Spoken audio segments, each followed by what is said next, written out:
Ladies and gentlemen, thank you so much for joining us because it is an honor and a privilege to be hosting this event. We have Echo and Limit together in the same room to have their forum to discuss the race to world first and all the things that you guys talk about during the race, some of the things you should expect if you're looking to get into this, and what these guys actually do when it comes to world first rating and how they got to the stage where they were bosses ahead of the closest competition.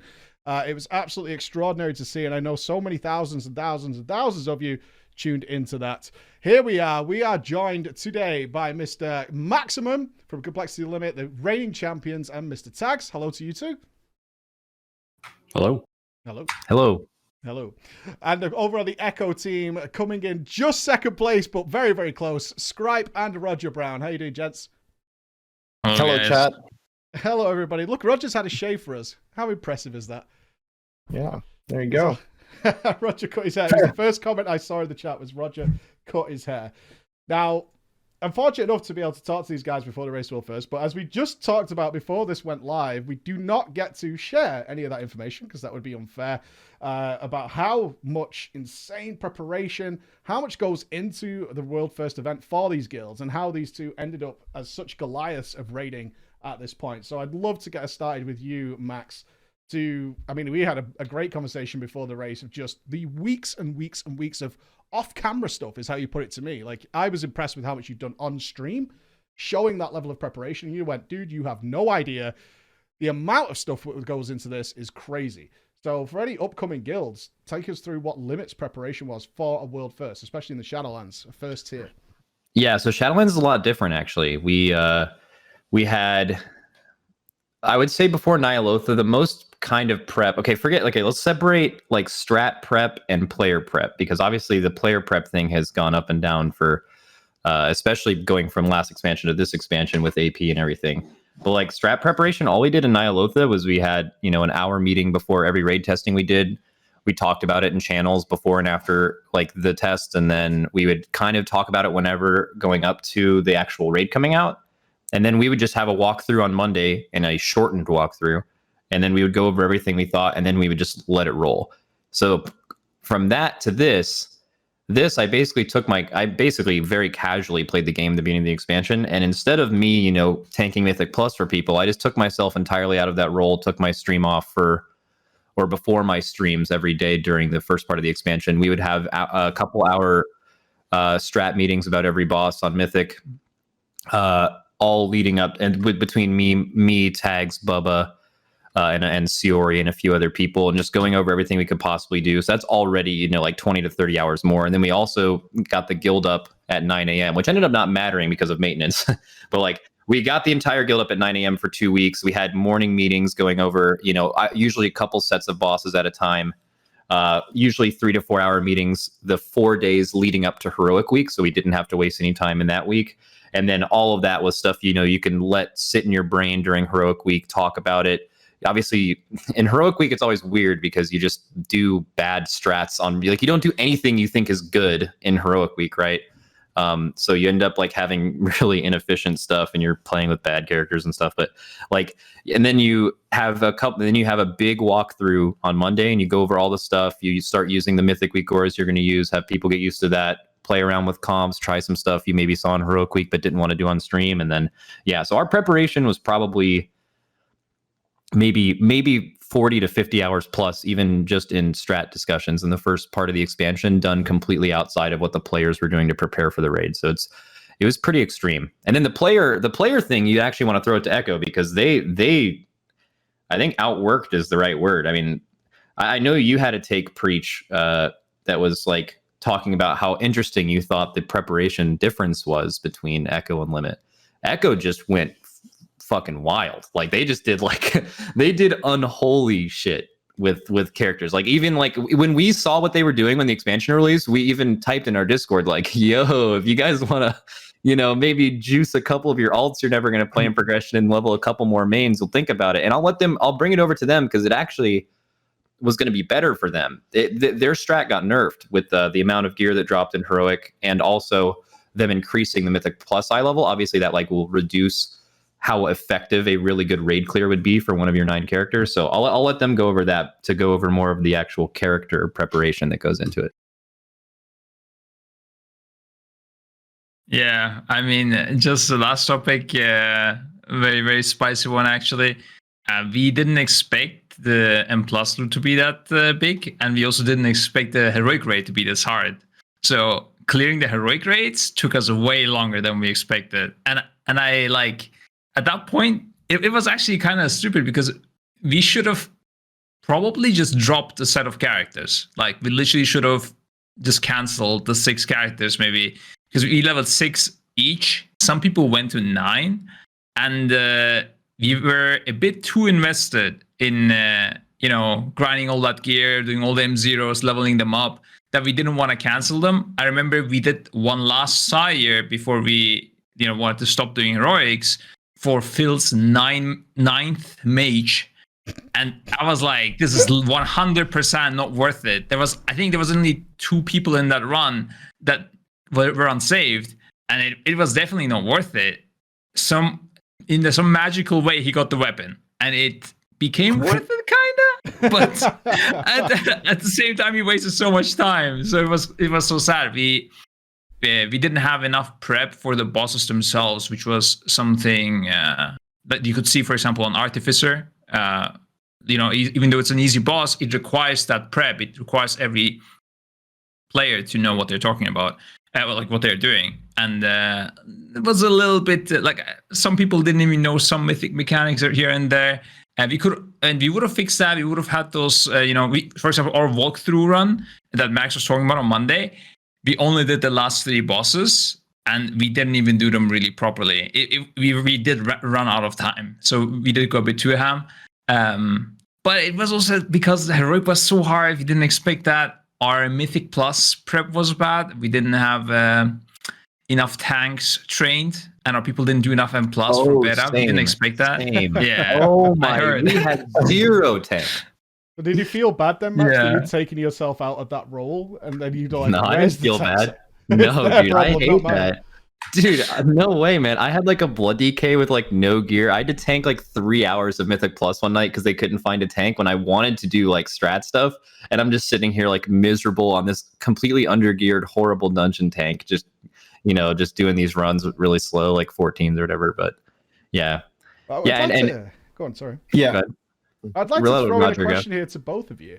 Is that one of the issues we all ran into in the raiding scene was that PTR testing is certainly of several bosses a complete waste of time. Like, Blizzard changed those bosses in so many different ways that, like, Stone Legion Generals, did both of you kill that on the PTR in Mythic? Initially, yes. In the first like, but the first time they released it, it was like not working. It was a complete joke. Like nothing happened. It was basically what the heroic version of the boss is now. Actually, that's probably exactly what it was. The second time they released it, they made it a bit more difficult. I assume they saw the last phase. I don't know if you all killed it. Like, we saw the last phase as well. But we did, or not the last phase. The like a good bit into Grishal, I think. In Mythic, you mean? Yeah, the mythic testing. Of Yeah. I mean, it's so long ago, but I'm pretty sure we didn't see the last phase. No, we just saw the second phase. They used to be called leaps. So now it's still stuck in my head because the boss would actually leap on the player. But the soaks, basically, we just saw those, and that's it. I mean, I think that's exactly how far we got as well. We at the very end of testing, or like the last 2 or 3 tries, we got into the phase and like just lived as long as we could to see the timings that they had for that, just so we could have that available. And then by then you could like theorize what the end of the fight would be like.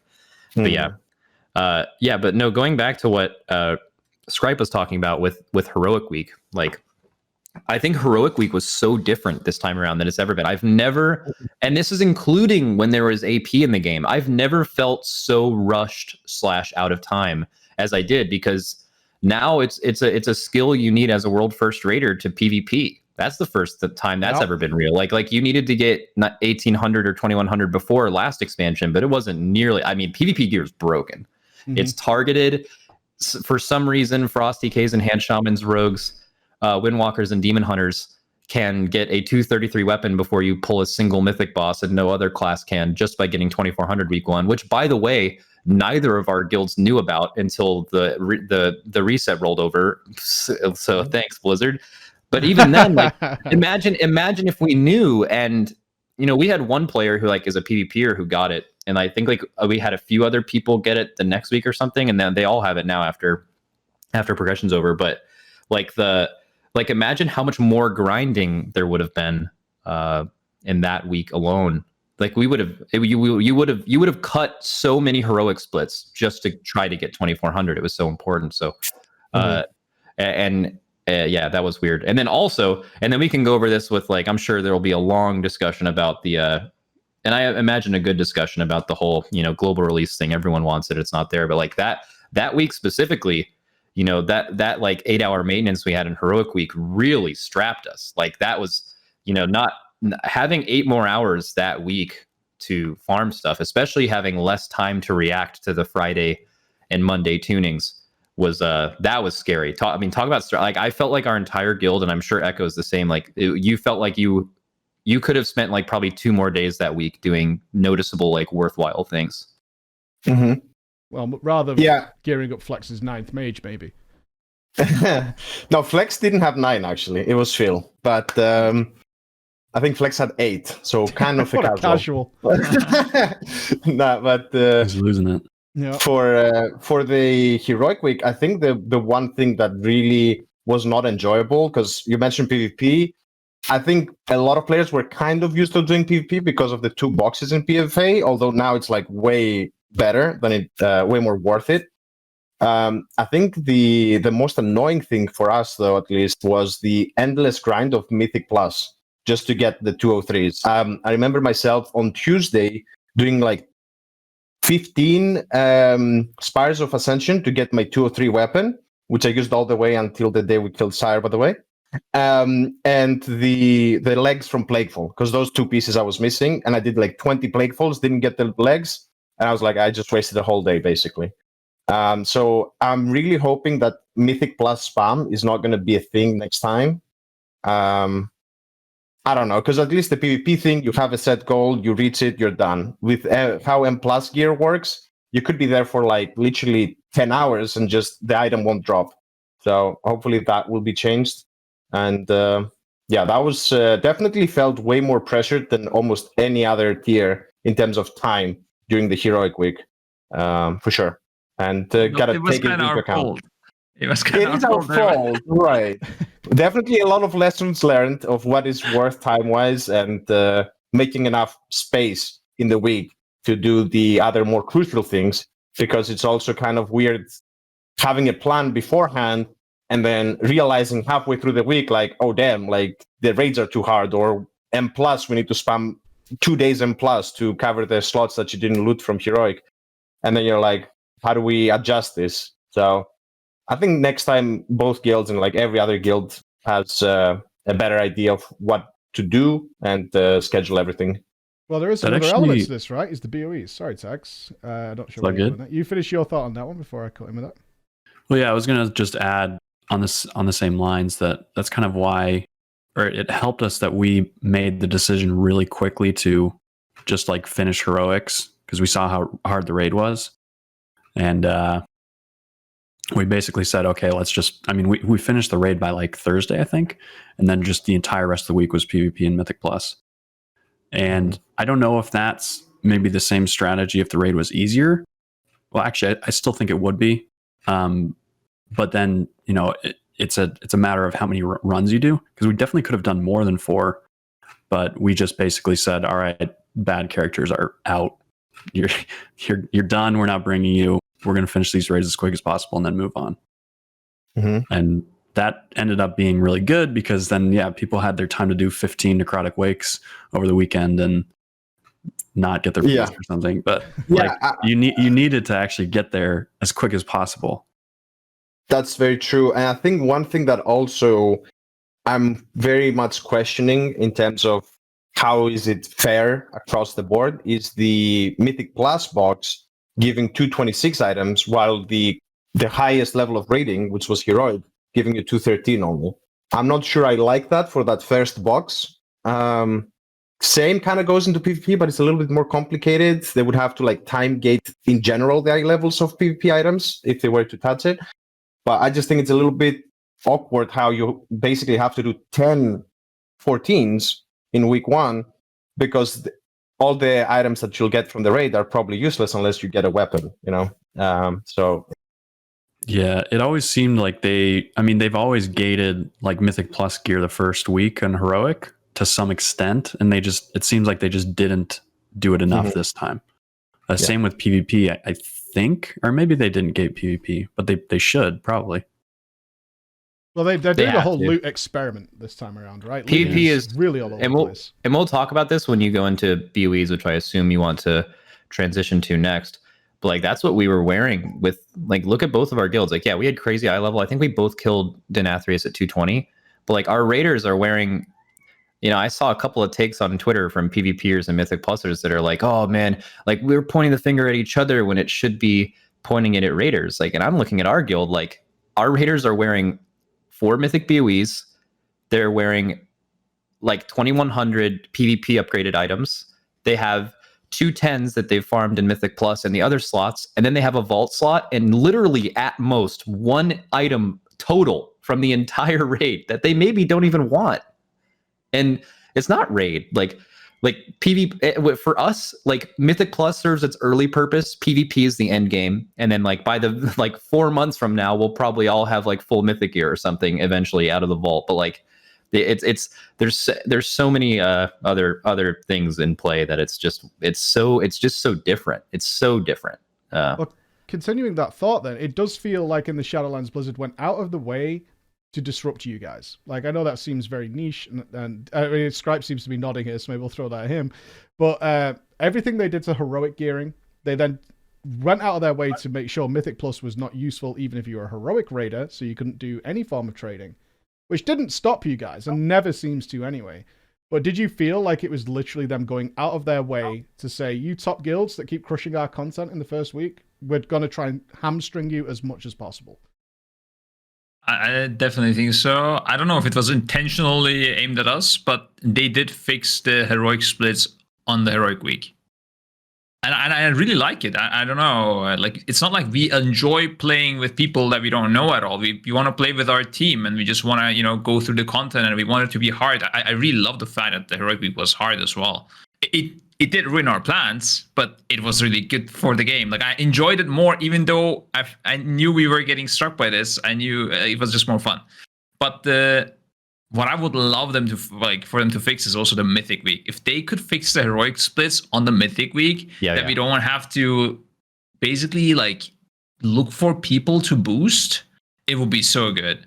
Because most of the people that we get into those raids, they don't even know about the raid. They just did M+, got a good weapon or something, and we get them in, we try to boost them, and then we pay gold for them to come. It's just so unnecessary. It has nothing to do with the race or performance. And also, it gives a very bad advantage to more popular guilds with more like bigger influencers and stuff, where like guilds like other guilds that are lower, they need to pay for people even more for them to come and stuff. It's just really bad. It has nothing to do with the race. Just like the global release. I mean, it's just this whole thing doesn't make sense. Same as BoE, same as global release. If they would just fix all these things, this game would be insanely good. But yeah. And fix it how? Sorry. As much as well. Oh, sorry. I'll let him go. Oh no! I mean, there are multiple options. The problem is finding the one that hurts the casuals the least. It might be that you can't trade loot until 3 weeks from the start, from heroic raids. That will be already a fix right there. It could be that heroic raids are available later, just like Mythic LFR raids are available later. That obviously has a problem that the testing and stuff is harder to do for Blizzard. Everything is a trade-off, but I think it's worth to find a solution for this because it will make the race a lot better for them, which is obviously insane marketing for Blizzard. So yeah. Yeah, like they make all these changes to And they've said it vocally. As much as the top end community, or as it's often referred to, or literally just the top guilds that do these splits, they've made multiple changes vocally to nerf those splits. It's probably the main reason Guild Master Loot doesn't exist, where it would be good for almost anyone that would want to utilize it. Obviously, it would be a choice. But they do all these like roundabout kind of weird ways to nerf splits, like making legendaries just under the eye level you'd need to trade, stuff like that, where they could just get it all in one go. And just like he said, first 3 weeks, you just can't trade items, right? And then it's just splits are over. Like, we don't want, like, as much as we do sometimes degenerate stuff, because we're always going to do the thing that gives us the best chance of, getting the most gear and winning and all that stuff. But none of us want to do splits. Like, no one likes that. Just like do the one run on your character, do what you need to do on your characters. After that, we'll always do it if there's worth doing it. But it's like, it's becoming, this expansion and the last expansion, they've just gone and tried to make it as not worth it as possible over and over and over again. So it's like you're still doing it, but the worth is just a million times less than it was when you could make Master Loot runs for people. And it just feels really bad. What do you think the motivation is there? Do you think it's do you think they feel it's bad for the game? Because I've tried to get this answer, and I'm sure you guys have spoke to Blizzard devs before, is what exactly is the motivation behind this? I've asked Ian about Master Loots in the past. Is it bad PR if you guys crush their hardest content in a week and a half? It's tuning. It's tuning, right? It's why they made Mythic in the first place. It was really hard to tune content for both 10 and 25 man. Imagine how hard it is to tune an entire raid for us and Echo having 6 eye levels more than your average Mythic guild. And they're going, and how do they make the world first race interesting? Which they're starting to really care about that. And I think they did really well this tier for specifically Sludgefist, right? They looked at every other guild and they're like, we know you guys cannot kill this week 1, but we're going to make it a perfect DPS check for those really, really good guilds. And they did it. But like, imagine the tuning nightmare. If they allow Master Loot, the guilds at the top have such a massive advantage, especially ones with influencers, like you said. They want to be able to tune the raid for everyone, and reducing the eye level difference between the top and the people under it is the best way to do that, because eye level matters so much more now, right? I do kind of miss Master Loot, but I feel like if they brought it back, we'd both be doing like 20 splits. Mm-hmm. So I don't know.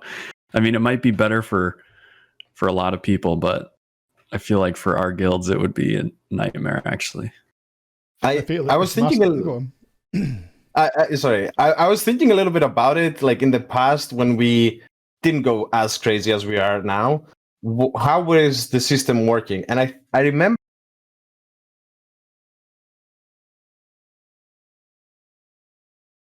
Is this when you got banned, Roger?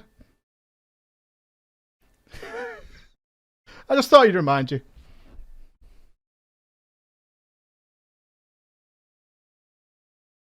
Something is wrong with the mic. Am I? Mm-hmm. Fine. Looks fine to me. Okay, maybe chat is trolling then. Maybe chat is trolling. No, I don't think so. I think it was muted for a second. Okay, all right. We're good. Carry on. So we were just explaining that Roger got banned in Dragon Soul. If you missed it, that's what we were. Thank you. Carry on, Roger.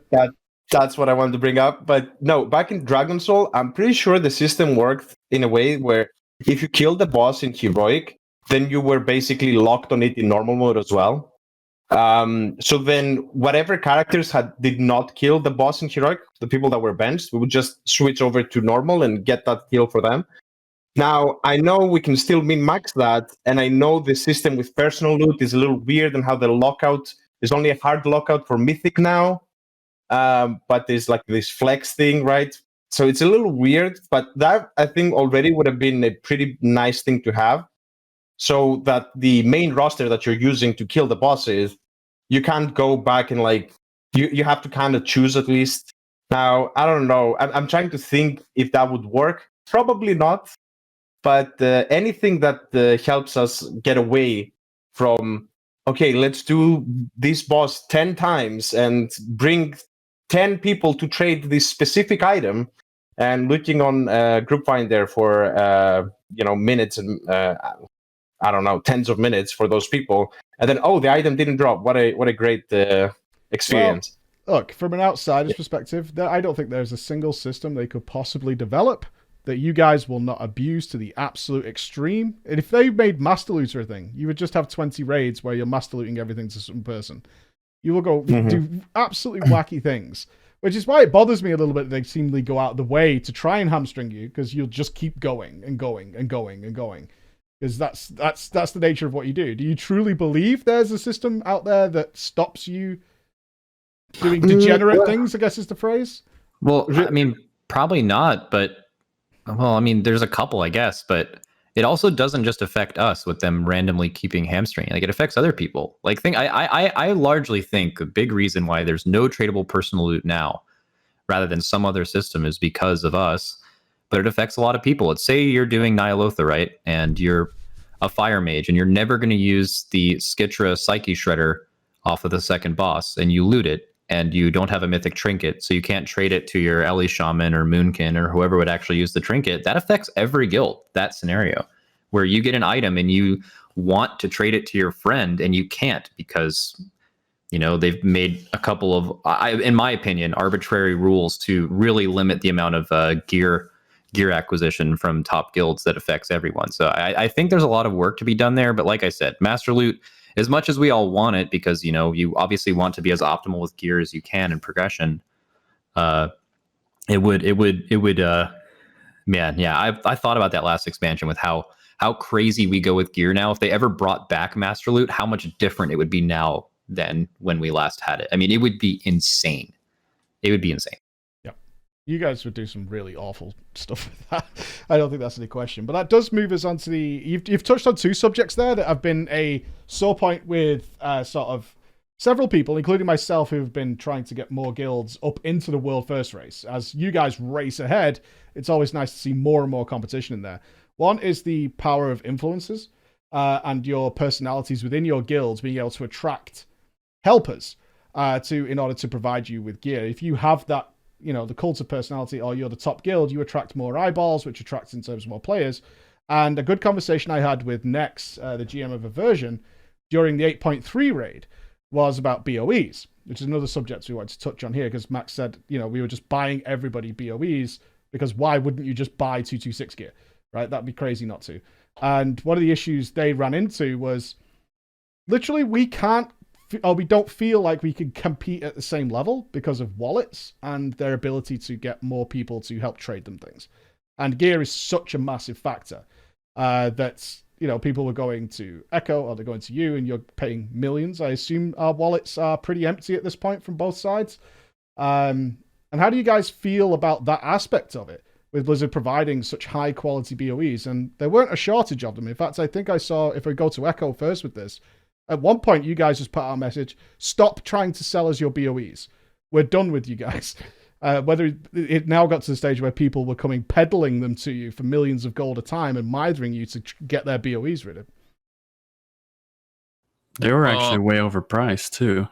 I think that's 8.3 that caused that. There was a tweet from Atsu. He was saying that they're pricing these BoEs like there's corruption on them still. Yeah. And so we ended up paying like 5 million for some early BoEs until we realized that there's like 700 of them. So I mean, and then people were like, well, I mean, I sold the last one for 5 million, so why can't I get another one for 5 million? So it was way overpriced, and they may still be. I haven't looked at like the auction house, but like those things were dropping. We did some trash runs and we got like 3 pieces in 30 minutes. And then you have to wait for the thing 50 million gold tax to reset. Well, yeah. So what ended up happening was we secured some Shriekwing lockouts to do trash farming, and you can't force reset the instance. You have to wait for the timer reset. You actually can. We just didn't know how. There's a strat, oh, God, but it's not important. Yeah. Anyways, regardless, we didn't figure that out. So the group I was running them with. I said, okay, well, you know, we'll be back in 30 minutes. And then they ended up just like stealing the lockout and farming it all night without me. And then like we got another lockout, but then that instantly got stolen again. So we got lockouts and people were farming them, but it was like just random people. So they kept whispering us BoEs. Like you said, stop whispering us BoEs. Every single person in this group was like, oh, I know they're going to buy them. So, we'll whisper tags for the BoE. And I don't, I mean, that's just an unintended consequence, right? I don't know how we would do It's that just the market. differently, but the market. like we definitely were way overpaying. I don't know. I don't know still how paid we, though, like, so it we still have to works. just say like, okay, you know, we're not paying that much. You know, come back to us when you're tired of it not selling.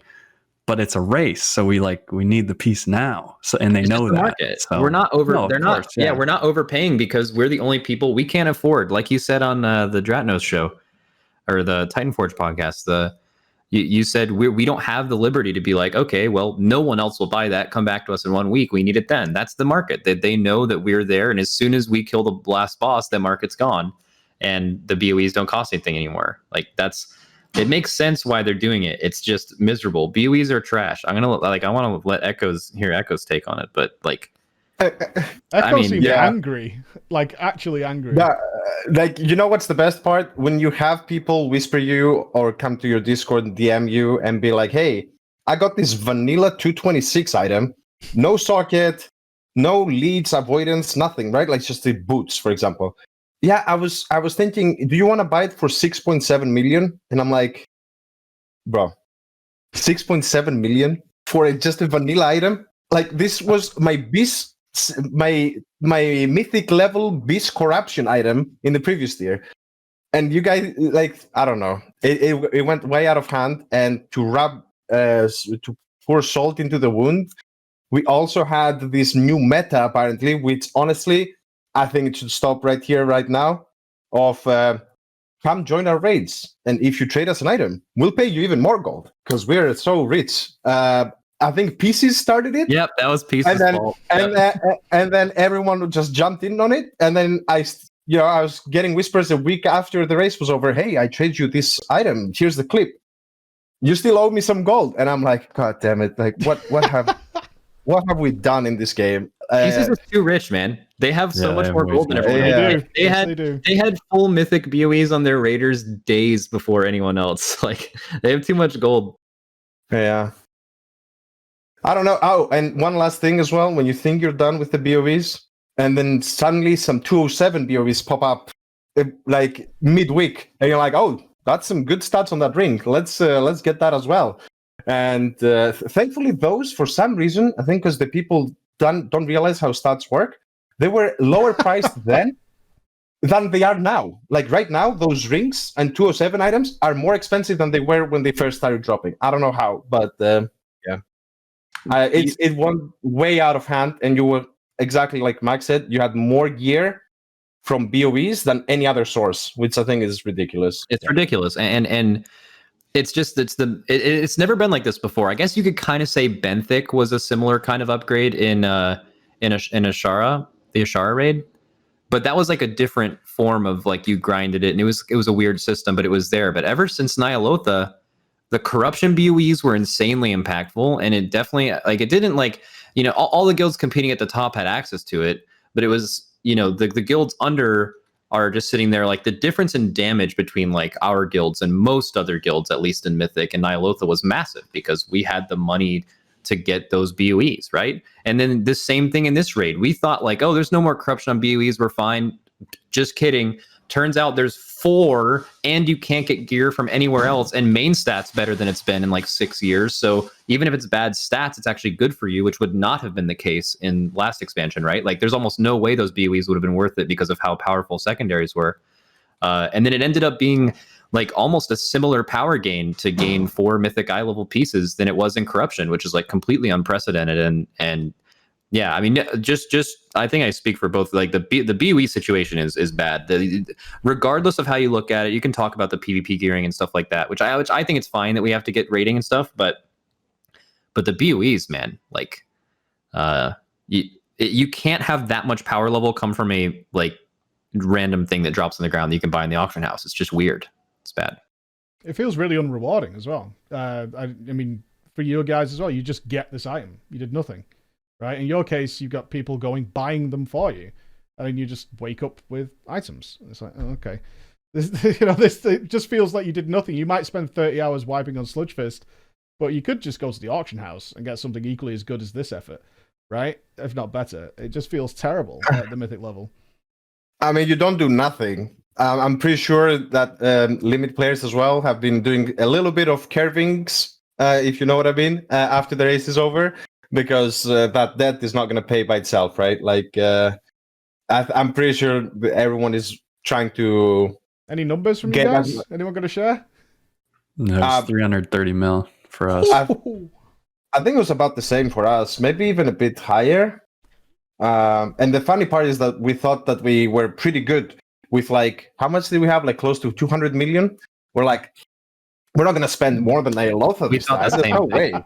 There's no we way. thought the same thing. We thought there's good. no way it could be worse than corruption, and then it was, and that's crazy. Yeah. That's hilarious. That's really We've cool. already paid back a good bit though. I think we made 50 mil in the first week just from the one curve. In one sale. one ahead of the curve sale, we made 50 mil, and then I think we're closer to 100 now or something like that. So like it's we're making it back fast, but yeah, you just have to stockpile gold now. That's just a meta. Or please, Blizzard, if you're listening to this, and you're probably not, but just if you're gonna make BoEs, which has been a staple of the game for a long time, just it has to be less with how hard it is to acquire gear now. There's just too much power from one source that can be bought, and it's weird. Yeah, it's kind of sad because when you guys killed N'Zoth, I think the very next week you were boosting 2 players to get the kill because you just had to start instantly repaying debt, right? 2 players was a bit after that. That would have been pretty hard. Yeah, no, it was within a month though because corruption. Yeah, but. Yeah, and side note on that, why would anyone like? I mean, I'm like shooting ourselves in the foot, but honestly, why would you even buy Mythic Raid boost at this point? Just do PvP. Just get a boost in PvP, and you get full gear anyways, and then you just farm conquest. Like it's so messed up. If people are trying to, there's people who support you, like they're not particularly curve, but they want to help you guys. I think that's a big factor in this stuff, especially when you're getting 50 million a run. It's like, let me help you guys. Let me do what I can do. And also, I'm just saying shut up, Roger. Listen, I'm saying they need to put a mount. Relax. Mute him. Stop buying boost. Yeah. Stop buying Guys. boost. Yeah. If they should have put a mount on the Nathrius though. That always sells good. That's yeah. Or a special Christmas. That would be hat. good for business. The mount would be good for business. I wanted to move you guys forward because one of the interesting conversations I had with both of you guys pre-race was just how impressed you were with different segments of your guild in terms of recruitment. If we come to Max first, you had a long conversation. It's like coming into it, you like did a lot of stuff with the healers, and he said, right now our healing team is the ground that the guild is built on. Essentially, like they're so good. So for anybody, there's a lot. I mean, bump into people all the time. There's like plebs. You've got like THD who can't play, right? But then you've got like some really good people like Mavie. How do you find players who are capable of playing at that level? Because we can talk about gear all we want, but ultimately it's about finding players who are capable of not just being great. Because it used to be the case that the world first race was about, can you play all the time? That's no longer enough at all. No. It's not even close. So how? I mean, that was proven this raid, right? With yeah, I'll kind of go into a little bit of that. But yeah, no, the healers are impossible to recruit. Tanks, in a way, are, I mean, just look at both of our guilds, right? Now is a DPS gone tank. Mirez is a DPS gone tank. Scott is a DPS gone tank. Darky is a DPS gone tank. I, previously tanking for the guild, am a DPS gone tank. You don't recruit career tanks. Career tanks that can play at the highest level are extremely rare / don't exist. There's a ton of reasons for that. But healers, it's even, so you have the DPS going tank thing to solve the tank issue. The healers is almost impossible to find. Healers that can play at the highest level, which in most mythic encounters, it's probably the most difficult role, although it is kind of variable, but it's just extremely hard to find. And yeah, the healers we have now, this is the only time I've ended a raid. I was saying this before we started the show. The only time I've ended a raid, and my first thought wasn't, we need to improve healing somehow. It's the first time it's just been very, very solid. The communication was great. The setup was great. The comp decision was good. And then on top of all of that, their actual individual play, like our healer's individual skill level has never been higher. Which is, I mean, it's so noticeable with a role that's covered in 4 players, 5 players. There's 3 roles in the raid. That's why tanks are important. In a lower guild with 15 more eye level, you can get away with lesser skilled tanks. You can't at world first. you have two people controlling basically 1/3 of the facet of the fight. Kind of, it's too important of a role for one player, for just two players, right? So, yeah, I mean, we made some huge pickups. We got I think 4 NA players from Nyalotha to here, and three players from Fat Shark. Yes, so 3 European players incoming. I think also Echo has got a few players from Pieces as well. So we kind of got players from the other top guilds. But that's kind of the ecosystem in WoW and how it works. We'll kind of go into like the influence and stuff. But it's so hard for guilds to kind of traverse to the top, because there's always that the top, the food chain, all that stuff. But yeah, no, we're definitely really happy with the player skill input we made. In fact, we won by this raid was really, really close. But like last raid, we won and we kind of felt comfortable in winning. And then we were like, okay, we feel so much better. And then that's why it's like scary, because like Echo's like how much better Echo got from what Method was. Like what Echo is right now and was this tier is like, just like extremely good. So they obviously made a bunch of insane pickups as well. And I can kind of toss it over to them. But yeah, what wins in World First, what maybe creates the Limit and Echo gap, and then separately after that, the Fat Shark Yes gap, and all of the World First guilds that are below that is, what wins World First races and gets people to the top is some combination of preparation, raid leading, and player skill. And it's that. There's a lot of other side things, but it's that. So recruiting new players, I think both of us earned a lot in that regard. It's the Fat Shark Yes bar, by the way. Oh, the bar. Yeah. What did I say? Barrier? Gap? No, it's the bar. Yeah. I mean, there was a gap though. Like realistically, the level of skill both of your guilds showed was incredible. And as I said, it'd never been closer. It'd been almost the dream for the viewer. Is that one screen we felt like the kill could happen on any screen at any time. That's what we both went into P3. We both went into P3 at the same time, with both having sub 5% wipes. Yeah, that's the dream. It was insane. And by the way, if there's a global release, that will happen on almost every boss. So just to give you a little taste of like if you look at our first week, but this is so off topic, but I mean, I'm sure we'll bounce around a bit. But like, if you look at our first week, it was almost identical. Like with the amount of time and stuff we did, like obviously there's always going to be differences, and like we do our splits here because of this reason, they do it there. So we appear to have killed, Sludge Fist like X amount faster, but they were doing their splits during that time, and then we get to generals, and then there's a kill that happens when one guild's asleep, and then the other guild goes to sleep, and then they kill a boss, and then that's been happening for years. But like, if you had a global release, you would basically, if you just play this first week over, you would just have basically us on the same boss a lot, doing the same things. They would have had to do splits when Immuning Chain Slam just killed you, right? Like you would have had, or maybe they would have chose to keep pulling it, but like you would have seen splits at the same time. You wouldn't have like this jump in interest when it's not fun.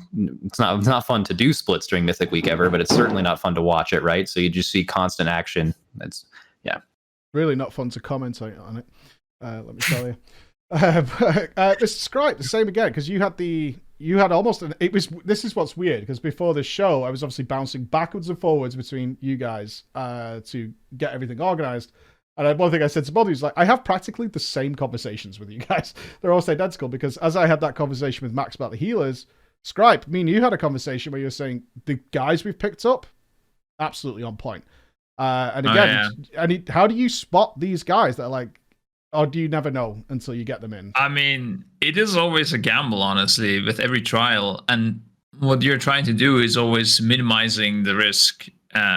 This is the problem that a lot of people that try to apply don't understand from, like, I've had this problem since like years now at this point. People are like, hey, man, why don't you give me a chance? Or why don't you give this guy a chance? The thing is, I'll give the chance to the person that has the highest probability of being successful at it. And a lot of people don't understand, they don't see it as that. They're like, anybody could be just good. Like, no, some people are likelier to be good. Anybody could be good, but a lot of people are likelier. So when you go to Pieces, they're likelier to be good than another like 100 guild or something. So we had a lot of people. We were kind of lucky with our trials, to be fair. Like, they were really, really good. Same. Really good. Really lucky. I mean, they all got promoted except only Petco sadly failed his trial, but he was he was a last minute pickup. We just wanted to give him that chance, and he didn't even play bad. Honestly, it was just he was a little bit inexperienced in rating. He was an MDI player. I'm sure he's good at MDI, but was a little bit lacking the experience or rating. Aside from that, though, all the trials were insane. Like really, really good. If I could twist a lot of them better than our own raiders. At this point, though, where you two are, you're almost employing people, right? So because there's a lot more that comes with joining an Echo and joining a complexity limit than comes with joining most of the other guilds in World of Warcraft at this point. And how has that really affected things when it's a case of there's also money involved now and things like that? That's the reality you guys face right now is you're moving people into a business. And interestingly enough, and I'm not going to name names, but when some people left the X method and they messaged me about it and we had phone calls, they didn't say I'd been kicked from my guild. They said I'd been fired. And I was like, okay, this is a different world we're in now because, we've been let go. That's how they felt about it, is we've been fired at this point. And has that had an impact on how much risk you now feel you're taking bringing new players in? Or is that just still for both of you a very secondary aspect? Money definitely always throws a wrench and stuff, right? Like, when this becomes this is a thing for passion. All of us would do this for free. In fact, for years, a bunch of us paid Blizzard to do this, right? So, money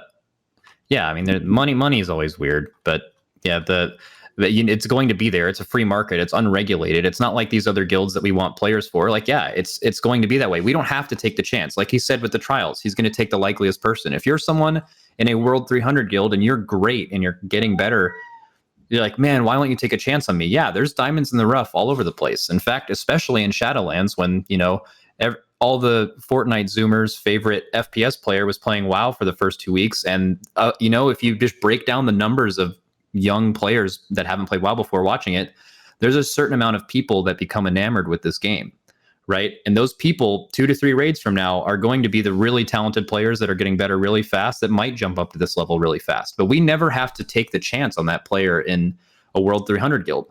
You can bet on yourself. We'll recruit you, but we're not going to sit there for the development stage. Join this guild, join that guild, become the best player or one of the best players in one of the best guilds in the world, and then we'll just recruit you then. And yeah, that's where the money thing comes into play. Where, yeah, it is imbalanced, and it's why it's going to be so hard for there to be multiple, like more than like probably 3 or 4 in all likelihood that can really, really compete with the amount of player skill that's at the top, how top loaded it is. Because, if your guild is good and you're not really realistically competing for world first, you're putting in the time, but you're like pretty far off, and another guild can offer them more money, a potentially better rate environment, and the ability to actually get what they strive and aspire for, it's not much of an argument. And there's nothing that guild can do. The guild's not doing anything wrong. It's just like how the natural chain of events works now. So yeah, you have a point. I think also the thing about the money aspect is like Max said, we all were playing this game before that was a thing at all for anyone, even just an independent Twitch streamer making money. Like we were all playing it anyways. I think the only thing it really changes for our guilds is that it helps you retain players. That like in the past, a lot of times we would have players that, they had jobs, they took all their vacation time for one race, and then they're like, well, that was all I got. I literally can't play anymore. So I don't think it helps us get players. People would want to join the guilds going for world first anyways, if that's what they want. We don't have any people applying to our guilds. It's like, well, I heard you get money if you're in limit. So that sounds good to me. Like that's always like reason number 7. I don't really think it changes anything, but it definitely helps retention, and it definitely widens the gap when you can afford that luxury, and other guilds obviously can't, up and coming guilds especially, because you have to build up to that point. But then the other thing about recruiting in general, I think we're approaching like 1,000 applications on our page, which was only open for like 2 years. So 1,000 over 2 years. It's not like that much, but we probably have taken 1 or 2 people from that 1,000, which is, it's like, again, it's a probability thing. and it's hard to explain to every individual that's asking, like, well, yeah, why don't you take a chance? We would much rather just go to a guild that we know someone in and just say, like, hey, who's the best player? And see if they want to join. Or like a guild that has an MVP award and you just recruit their MVP. I just feel like that. We need to crack this down. Who's getting paid more, THD or Fire? Tell the truth. Also, I reject. I reject the THD slander from before. I heard that. So in THD's defense, he is tremendously stupid, but like he's really, really, really good at WoW and nothing else. But you did imply that he was bad at WoW, so I did want to clarify that. I just wanted to make his bed. That's all I want. But on that note, I mean, we're definitely skirting in some. I always try to look to the future a little bit. And do you guys ever foresee as more guilds and sponsors and stuff? This is an industry now. In the last 2 years, this has changed from kind of a fun thing that people did because of pure passion. Now there is business involved. There's industry growing. Do you guys foresee in the next few years potential bidding wars on players? I mean, how scary would that be? But do you foresee it may become a thing? It could, but I don't think we're there yet. For sure. Hopefully not.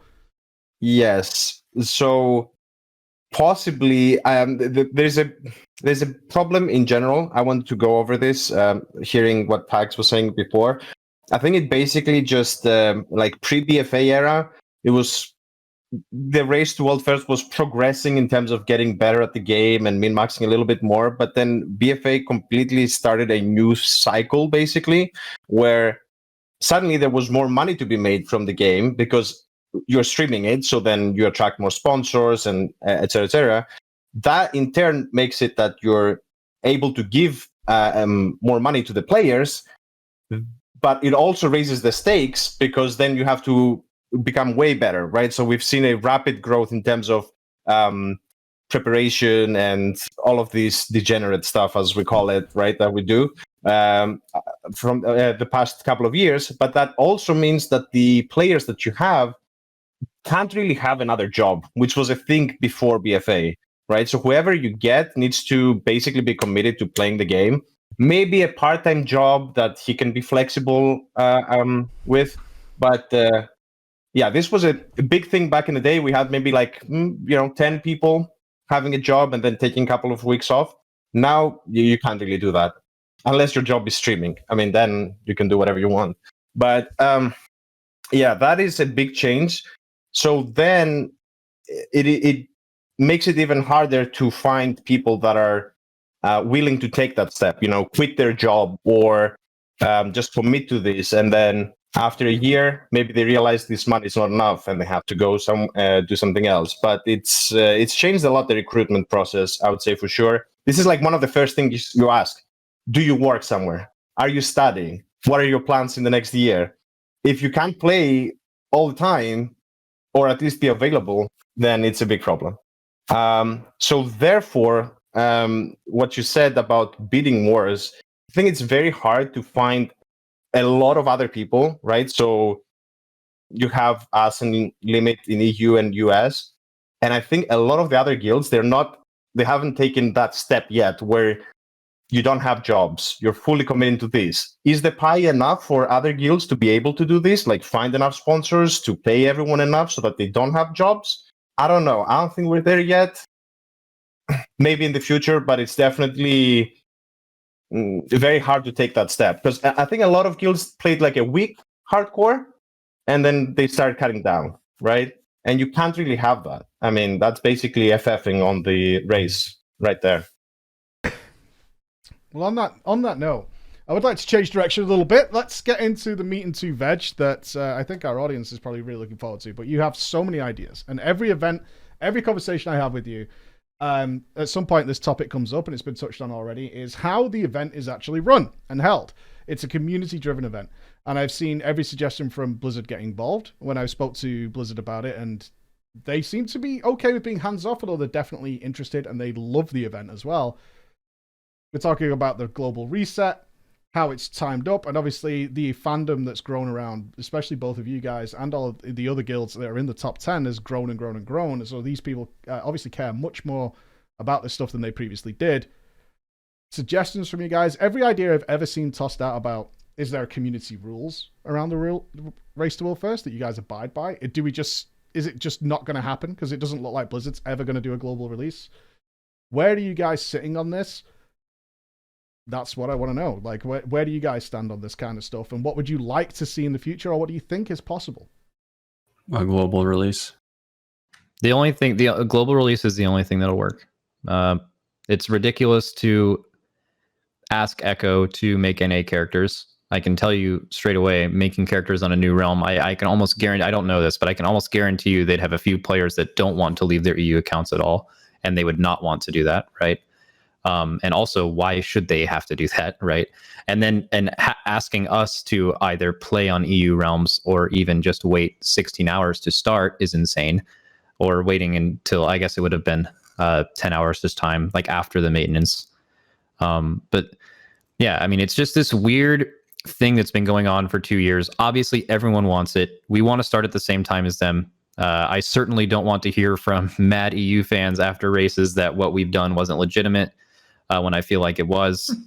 And you know, that's terrible. It sucks the most for them. I won't even try to play yeah, we have downsides, but it's way worse for them. You know how bad, you guys ever watch someone be so excited to play a game that's coming out, and then and then a streamer gets it like 5 days early because he has a deal with the thing, and you're like, man, I'm kind of bummed to play that game now. I wanted to play it, but like, this guy's just playing the game I want to play. They have to go through that every raid. There's a financial argument because we get a little less than 16 hours on day one of free content before anyone else gets it. And the Race to World First, Echo and Limit control like 90% of the total viewership, or it's a bit more than that. And we just get a free day of content. If you're ever doing a boss that someone else has killed in the Race to World First, unless you're specifically Echo starting a day later, it's old. So like they get a disadvantage that way. And then there's the constant feeling of stress of feeling like you're behind the entire raid. And you can't really quantify that into like an actual number, but it sucks. And also, you know what else sucks? The fact that Scripe and Roger put a ton of time into figuring out what to do on these bosses. I think Nyalotha was when they mentioned this, where that was the least fun raid they ever did, because they just started it and they were actually forced to do what we did on most every boss, and they like lose that creative aspect. If that was us, if I was a world 10th guild, if that's what like my role was, and all I did was I didn't have the creative problem solving element that makes the world first what I want to do, I wouldn't want to play the game anymore. And that's why I play the game, or don't play the game, I guess. But like that. You know, does that make sense? Like it's just this really, really shitty thing to an overall great thing. Like obviously the Race World First is awesome. I will make the argument that the non-global release has actually helped the Race to World First grow, because we're starting at different times. It's now a 24-hour event that basically a viewer at all times of the day can watch competitive content. Whereas if Echo and us started at the same time, there'd be 8 hours of dead content every day. So I think it's helped it grow. But now it's at the point where it'll massively see a benefit from being at the same event, especially. Like I think your vision, Preach, is, you know, there's two desks. There's two lines of desks. There's Echo on one side, Limit on another side, maybe in the future another guild there, starting at the same time, going against each other. And that's the best that the World First race can be. And I think you're right. But there's a lot of steps that would need to be taken, and a lot of them by Blizzard, for that to become a reality. Yeah, before we pass to Echo, exactly something like that. And it's always been the case, and besides tags, I've met all of you IRL, and, you know, we've had a drink together and stuff, and always I've pushed this idea on you guys, like, let's get together and sort this out, because it's grown into an event, and I worry it's going to stagnate unless it goes to that next stage, where it's a big competitive thing. And as we saw on Twitch, we had people flicking backwards and forwards between your channels, and dividing the viewers in some respects, instead of making a huge big thing. And you would love to have seen, like, from a viewer perspective, you two might not have liked this, and I totally get that, and I've had that feedback from both viewers, like, I don't really want that, is to see the standing, you know, when you kill that boss first, like Stone Legends, and everyone's screaming, you kind of want to see Echo that response, right? You want to see that a little bit, and see it going backwards and forwards. That would be a great show for me, and that would be the next stage for it. with more guilds, especially with more guilds. And the more competitive, the better. Coming to you, Scribe, how do you feel about it? Because, like you said, it's a difficult situation to be in because you're not delegitimizing anything. You know, nailed it, and then you're like, we feel like we had to change our strat because they're on 4%. How can we go and do splits? But would that have mattered? No. And you know, you're stuck in this time warp really, where you're trying to figure this out. And do you think the global release will come?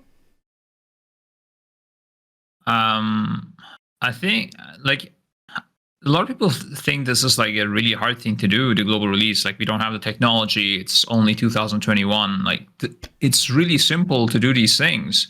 I do think it needs to be not just a global release. I don't think that's the fix to all the problems. I think it is kind of playing hand in hand with even things like heroic splits, because let's say you design a realm where you have the global release, because you don't want it everywhere, right? The casuals would suffer greatly and would be very bad for them. Or other people who are not casuals, they want to really not have the reset at 6 p.m. or something. You would still have problems where you can't get people into your heroic splits because to trade you loot. These kind of like all these kind of stupid, or not really stupid, but outdated mechanics of the game. The heroic splits, which back then didn't matter. Back then you didn't have this many influences, the loot trading and these kind of weird systems. So it was fine like it was. Back then you didn't have people paying millions of gold for BoEs. Back then you didn't have the live stream for races, and the guilds were never this close to each other really.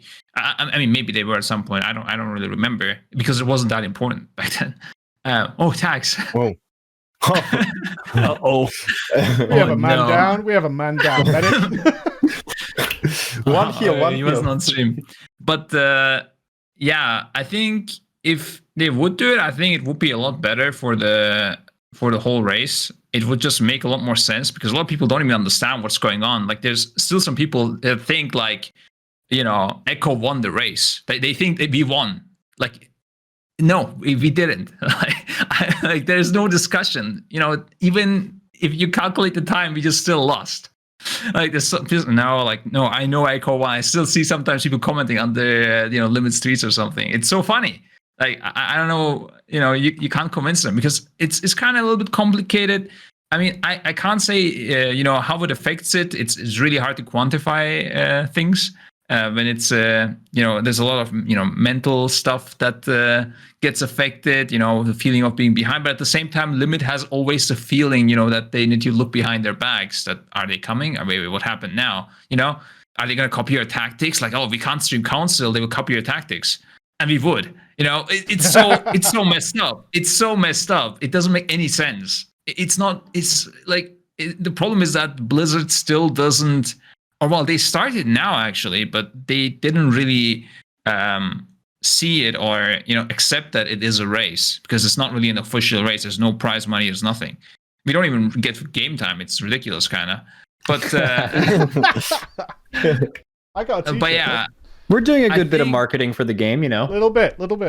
Yeah, it's kind of crazy, but I think if they would, it would benefit them as well. I feel like, and it's just so sad, man. Like what Max mentioned there, it's not just a Mythic week either. Like Heroic week comes, and you just sit there and watch Max and what he's doing, and then sometimes people in the chat like Lul Scribe is watching and stuff like that. And like, yeah, what can I do, man? Like, what am I gonna do else? Am I gonna just play the game myself with the outdated patch?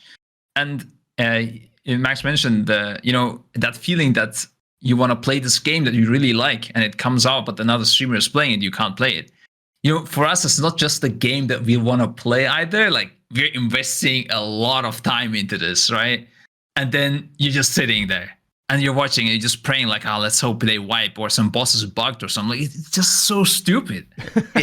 It's so sad to see. Like, how does this make any sense? It makes you question that. Is this undervalued, or are we overvaluing ourselves? Does this make no sense? It's I mean, I talked a lot, but I think if they would do things better for the race, that would affect them in a good way as well. So And yeah, and please do it.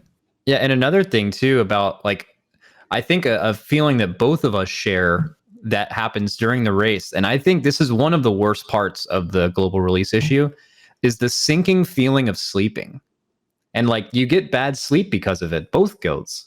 We hate to go to sleep, and we're like, man, I hope they don't do that. You go to sleep with fear, literally fear.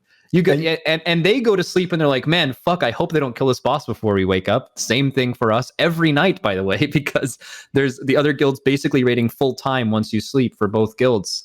And it's just and then you wake up, you're like, man, I hope we don't like wake up behind. But like, if it was a global release, like we both go to sleep at the same time and you know where the other guild's starting, you'd get so much better sleep. I'm just arguing for sleep. That's it's a good point, and it's as somebody who has to follow it both. Like if I'm doing a commentary position, I come in and it's like, okay, I wake up. This is my during like when we're at the events. Is wake up. Where's limit? Where are they? Okay. Yep. Did they get? Especially during the Zoth, because we were all expecting some awesome secret phase. That was the first question every morning. Did anybody find the awesome secret phase? No, it's still yet to be found. Well, we found it. Yeah, eventually we did discover the awesome secret phase. I want to jump in a little bit on the global release thing as well. I think Blizzard shouldn't do global release, or not yet, because we've had 16 years of being behind US for one day. How about we have 16 years of us being ahead one day, and then we can talk about global release. That's a good one. Each one. I agree. Obviously, I think there should be a global release. And, we're used to being demon schedule, whatever they decide, I don't know if they're going to do it.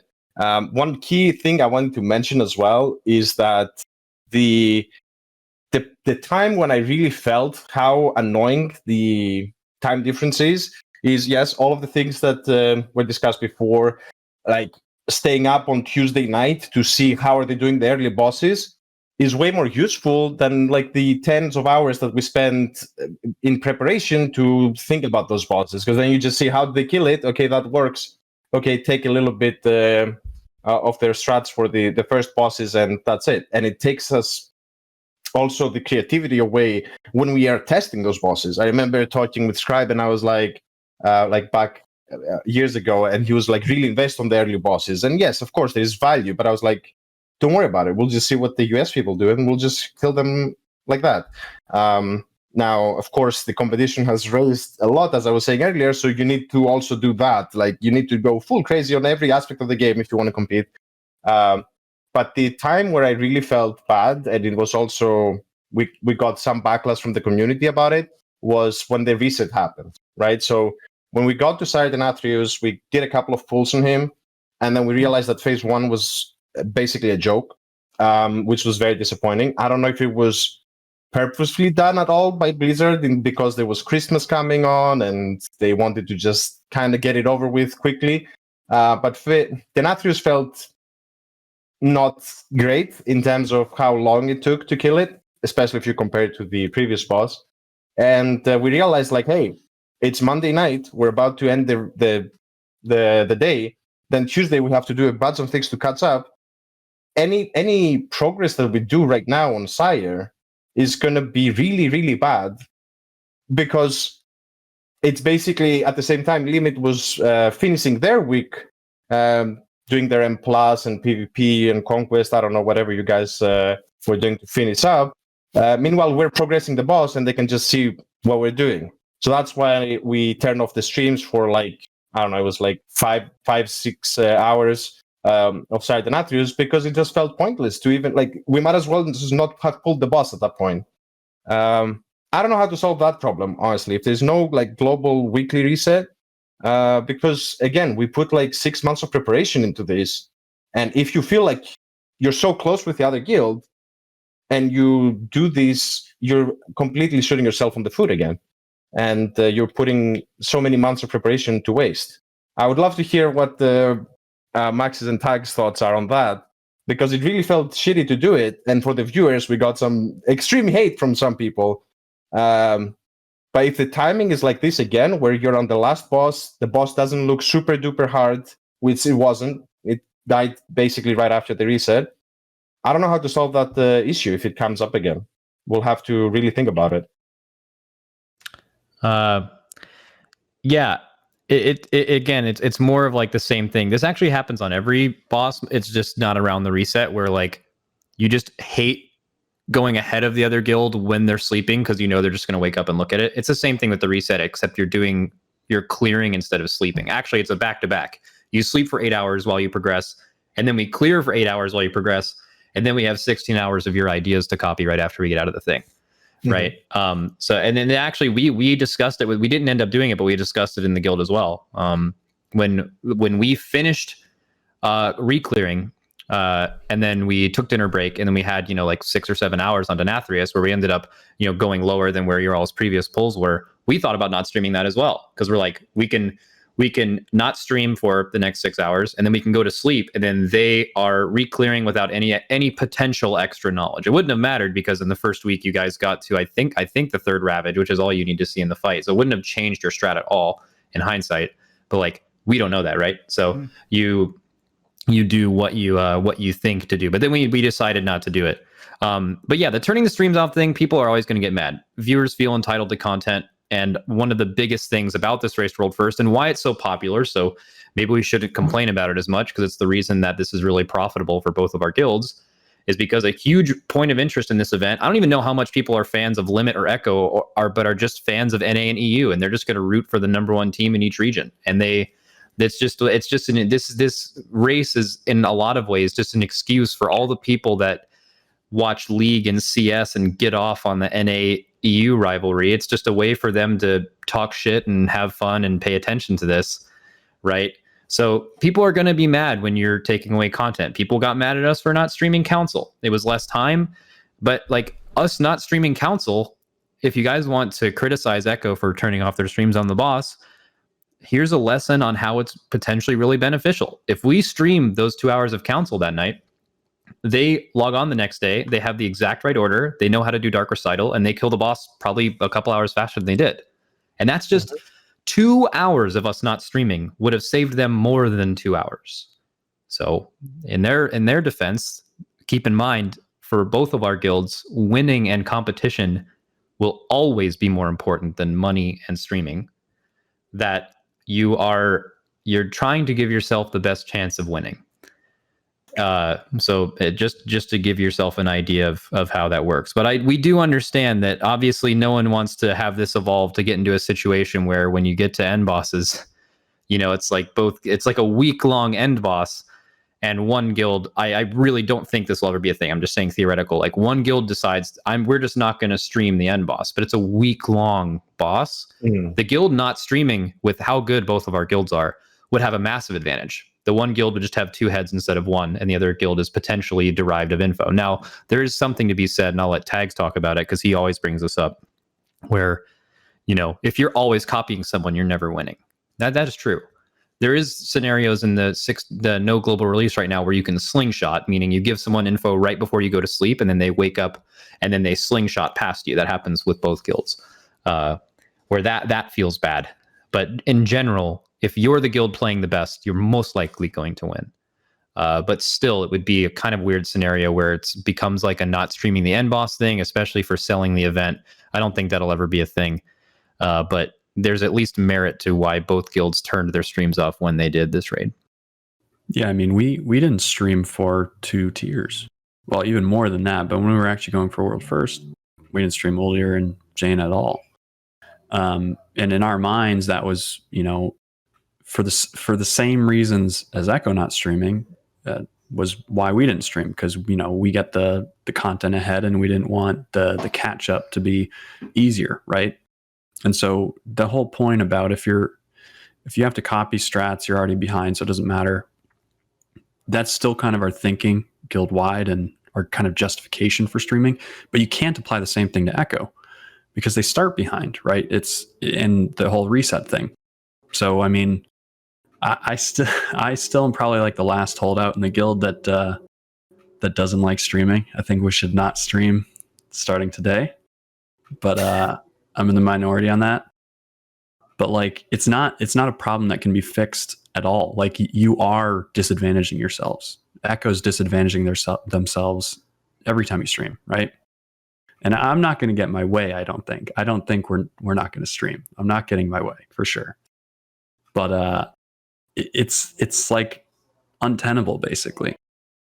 And for like Echo and also us to get all the shit they do for turning out your stream is the point is lost on the people doing that we care more about winning than anything else. We you know, it's cool to have viewers and stream the raid and basically show everyone what's going on. Like it's fun, but we care way more about winning than the viewers.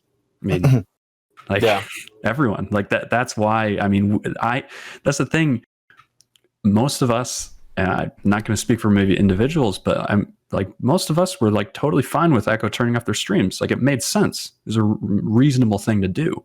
You know, it was like, it puts us in a hard spot, but you know. Yeah, I was saying as well, like jokingly that it is, sorry, I'm getting distracted by chat. I don't know what's going on over there, Pritz. But I was saying that it would have been the easiest thing, and without trying to like weird flex or whatever, but it would have been so much easier to, you know, stream everything, stream even more, don't go so degenerate, and just get world second, right? You could probably even make more money doing that, because you can sell more, like do better quality streams, right? Like I think you guys also, like at some points you were muting your comms. Like you can just have everything out in the open, talk with the chat constantly, and we could probably still get world second, and without having to do 6 characters and do all of that stuff. But like that's not what we're here for. Like we want to win, so you have to do some compromises on the way, of course. But that's always in the end of your mind. If you lose, you feel like bad, okay? You feel bad. So if you don't want to feel bad for 4 or 5 months, maybe you make some compromises, and you know it's still way better than it used to be. Like back in the day, people were just taking WoW Progress and talking in MMO champion forums. So I think looping it back as well to the global release, if that was a thing, I think it would solve a lot of these issues in general. Because it's not the fact that we are trying to cheat, let's say, right? Like we're not trying to cheat. We're just trying to play with the system that we're given. And because there is a time difference, you're trying to outplay that because you can't really do anything. But if it's on an even playing field, I don't think we're going to have these kinds of problems. When you're both having the debuff, the stripping debuff, it's fine. Yeah, and it also, I feel like in general we wouldn't like obviously this is really good for the game. It's really good for WoW to have this be streamed. I don't think it'll ever go back from that because it's just gotten so big. But yeah, there's definitely a lot to be said about the personal enjoyment of it.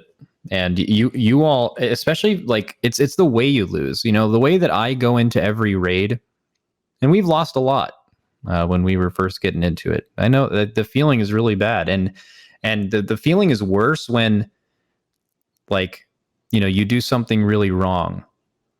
Like if I don't know if you all feel the same, but if we're going into a raid and we play really well, like when we ended the raid, we had, you know, our post-mortem meeting, and I just asked the question, hey, nothing else changes.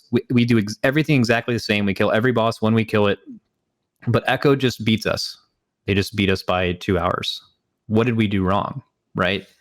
Yeah, you play as well as you possibly can, and you make the best decisions you can possibly be. And if someone beats you, then you can live with that, kind of, you know? But with the global release, I mean, obviously it sucks. Losing always sucks. But like with the global release, like I just really, really hope there's never a raid where like we win and Echo's just like fucking, you know, 2 hours right after that. And it's just horrible feeling. Like I wouldn't, dude, if it happened around a reset, like if we get a reset, we clear farm, we kill the boss 3 hours after our farm clear or something, and then Echo doesn't even get the reset yet, and then they do the same thing tomorrow, we're not going to be happy about that. That's going to feel that's going to be this weird empty feeling. And then also they would have this feeling of losing with nothing they could have done. And that hasn't happened yet, but it could. That's the scare with global release, is it could happen. It absolutely could happen if that's how how the dominoes fell with how hard the bosses were and just the timing of it all. Where you just want to completely avoid that feeling. It's really bad because if all of our guilds started at the same time, and like I said, if we played really well, like I thought we were fully prepared, our raiders played great, and then we get to a boss and Echo just plays nuts and they beat us. And like I said, losing sucks, but you can live with you doing as best as you can do and someone else just being better, and you try to get better for next time. But it's much better than the sinking feeling of missing out, I guess. I'd like to roll us back to the stopping the streaming thing, and I was kind of really surprised by some of the takes on here, like, given that obviously streaming the world first event, I don't think we can ever put Pandora back in the box, but it feels like I get the impression actually your competitive spirit is so large that given everything you guys have done, from all the parties, all the traveling, all the events, all the perks that have come with your position now, that potentially or in fact but most likely would not exist if the Race to World First was not streamed.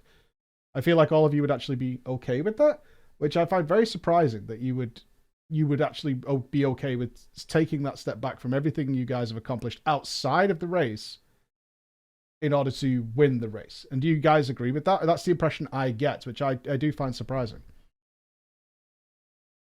I think so. I mean, I think it's the most important thing for all of us, right?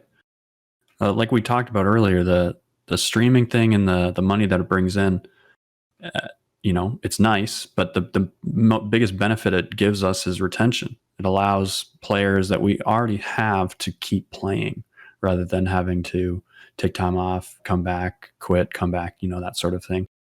Because like Roger said, they used to have 10 people with jobs and they were just taking time off, and that's personally why I quit after Jaina. Was I ran out of vacation time. I was one of those people. I took all my vacation for Uldir, and then the year rolled over and I took all my vacation for Jaina, and then that was it, because I work in America, so I have no vacation time. Hey. But I mean, it's going to be the same. It's the same situation, like all over the place. And this streaming thing helps us retain players, so it actually does, I think, really help the performance of both of our guilds, because it allows us to have better rosters. But that's really hard to quantify, right? There's, I think turning off streams would probably be the biggest benefit if you're 100% focused on winning. But like, there's definitely a balance of things, right? So I don't think that's going to happen. But I think in a vacuum, yeah, of course, it would help a lot. So for you, Roger? Yeah, the thing is, I try not to think too much about things that, probably are not going to happen.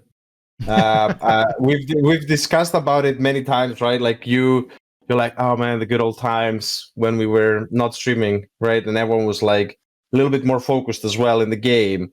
And, maybe people were not trying to show their DPS to the whole world so that they look, better to everyone else. I don't know if Limit has that. I mean, whatever you say, right? Like when you have 100,000 people or something watching you, it creates a different dynamic. So, and especially with the strats popping instead of being creative, and then you actually awaited to see the kill video from each guild to kind of see how did each guild do it differently. I remember, for example, back in Firelands, when Paragon did a completely different phase 2, and we had no idea about it, right? I mean, we couldn't even have done it, but that's besides the point.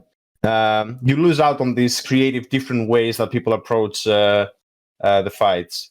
But I don't think it's going to happen. It's probably going to continue. It's about finding like the best way to do it. And that's why I'm saying the global release would help alleviate all of these problems. I hear also what Max saying, that it also makes it less overall viewership, probably, because then you lose out on the 8 hours of sleep that everyone would have. But I just don't see it happening. Definitely, it was a different vibe when we turned the streams off for those few hours on Sire. You could kind of tell a bit the difference, but I think it's not going to happen. So let's move on.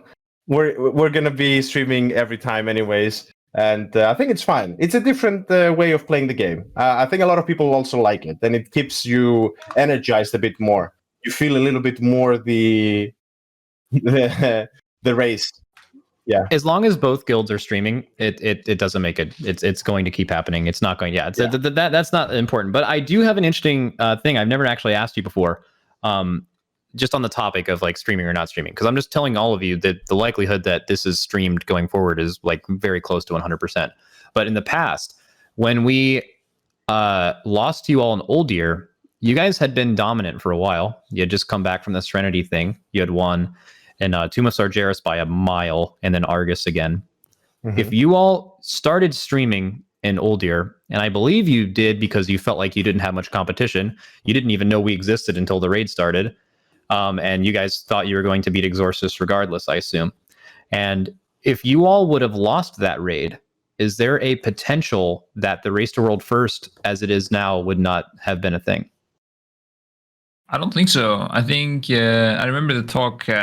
Obviously, company side was a bit pushing for the streaming side, but also I was for streaming because like we were winning the tiers very easily, like you said, and it like at some point when you just keep winning, you don't really enjoy it, and then you look for the next bigger challenge, right?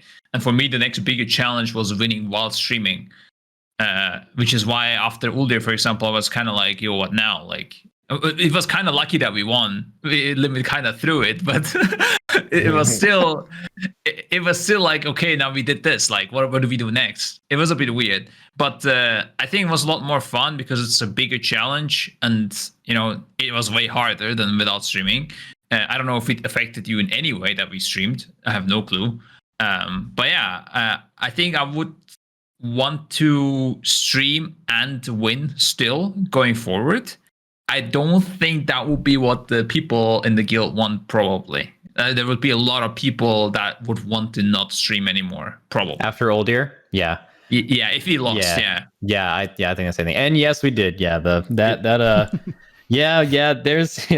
there's definitely a bit to learn. And this is actually interesting in the Fat Shark Yes argument, because like obviously that guild's insane. Like that's like something when we used to be the Fat Shark Yes. We were the guild that was beating the guilds that weren't day rating, right, for the end of Legion. And then we made the jump to go for World First. And yeah, there's a tremendous amount of experience required that we gained over the expansion before we were able to really get good. And yeah, Old Year was a painful learning moment.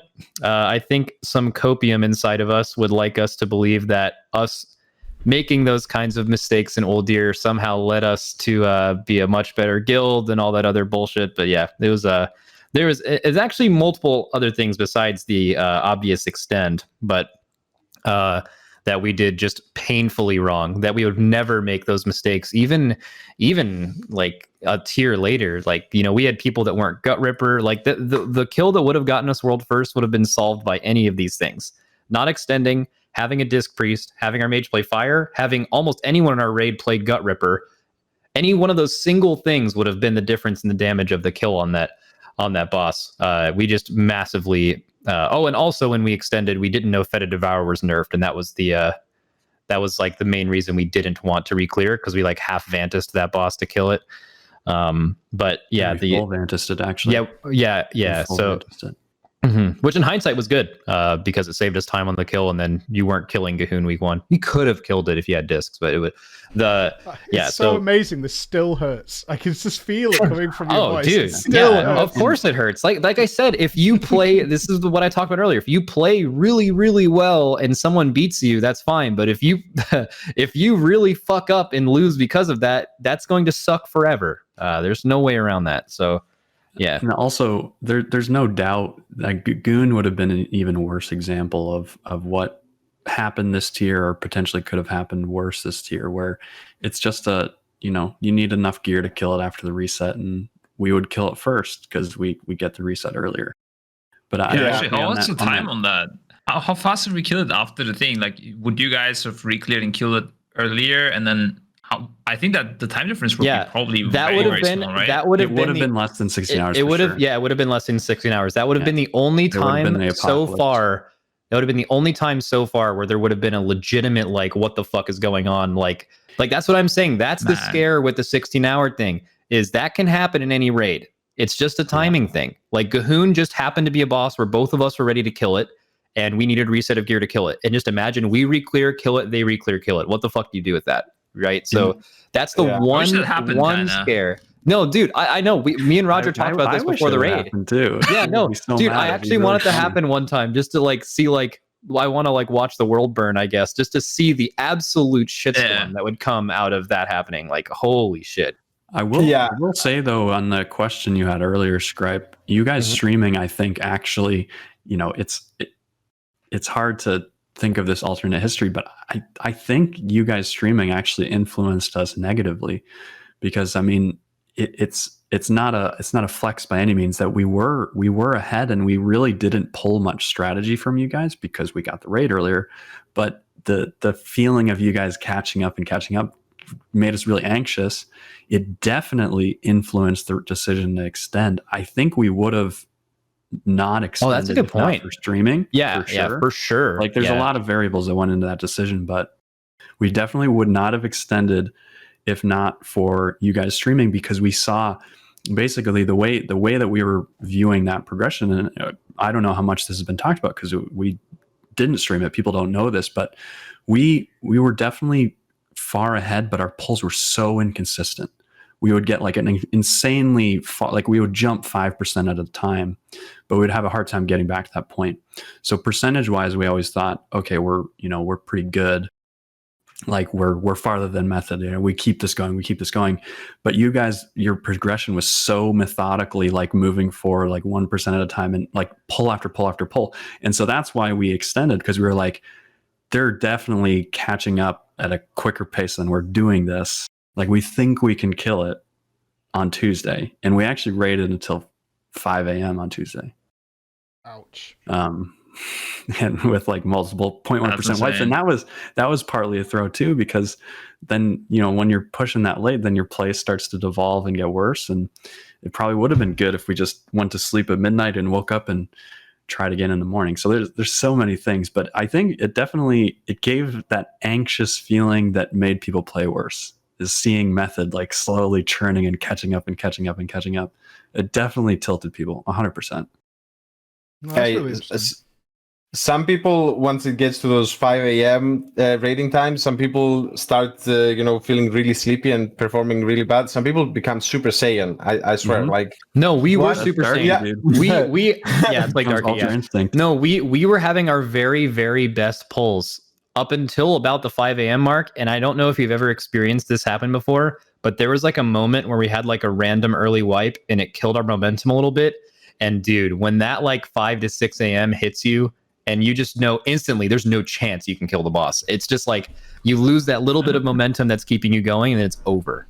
Mm-hmm. Yeah. So, Preach, did you want to do some Q&A stuff so we can toss around? We've got a few topics yet before we get to that point, but we will be doing a little Q&A going forward. One thing I wanted to ask you guys is basically to put something to bed that the community always brings up. It's conversations I've had endlessly with people associated with the race and outdoors. Global release really is the only solution. Tournament realms don't really work. Delays, like someone's been asking, is like enforced delays.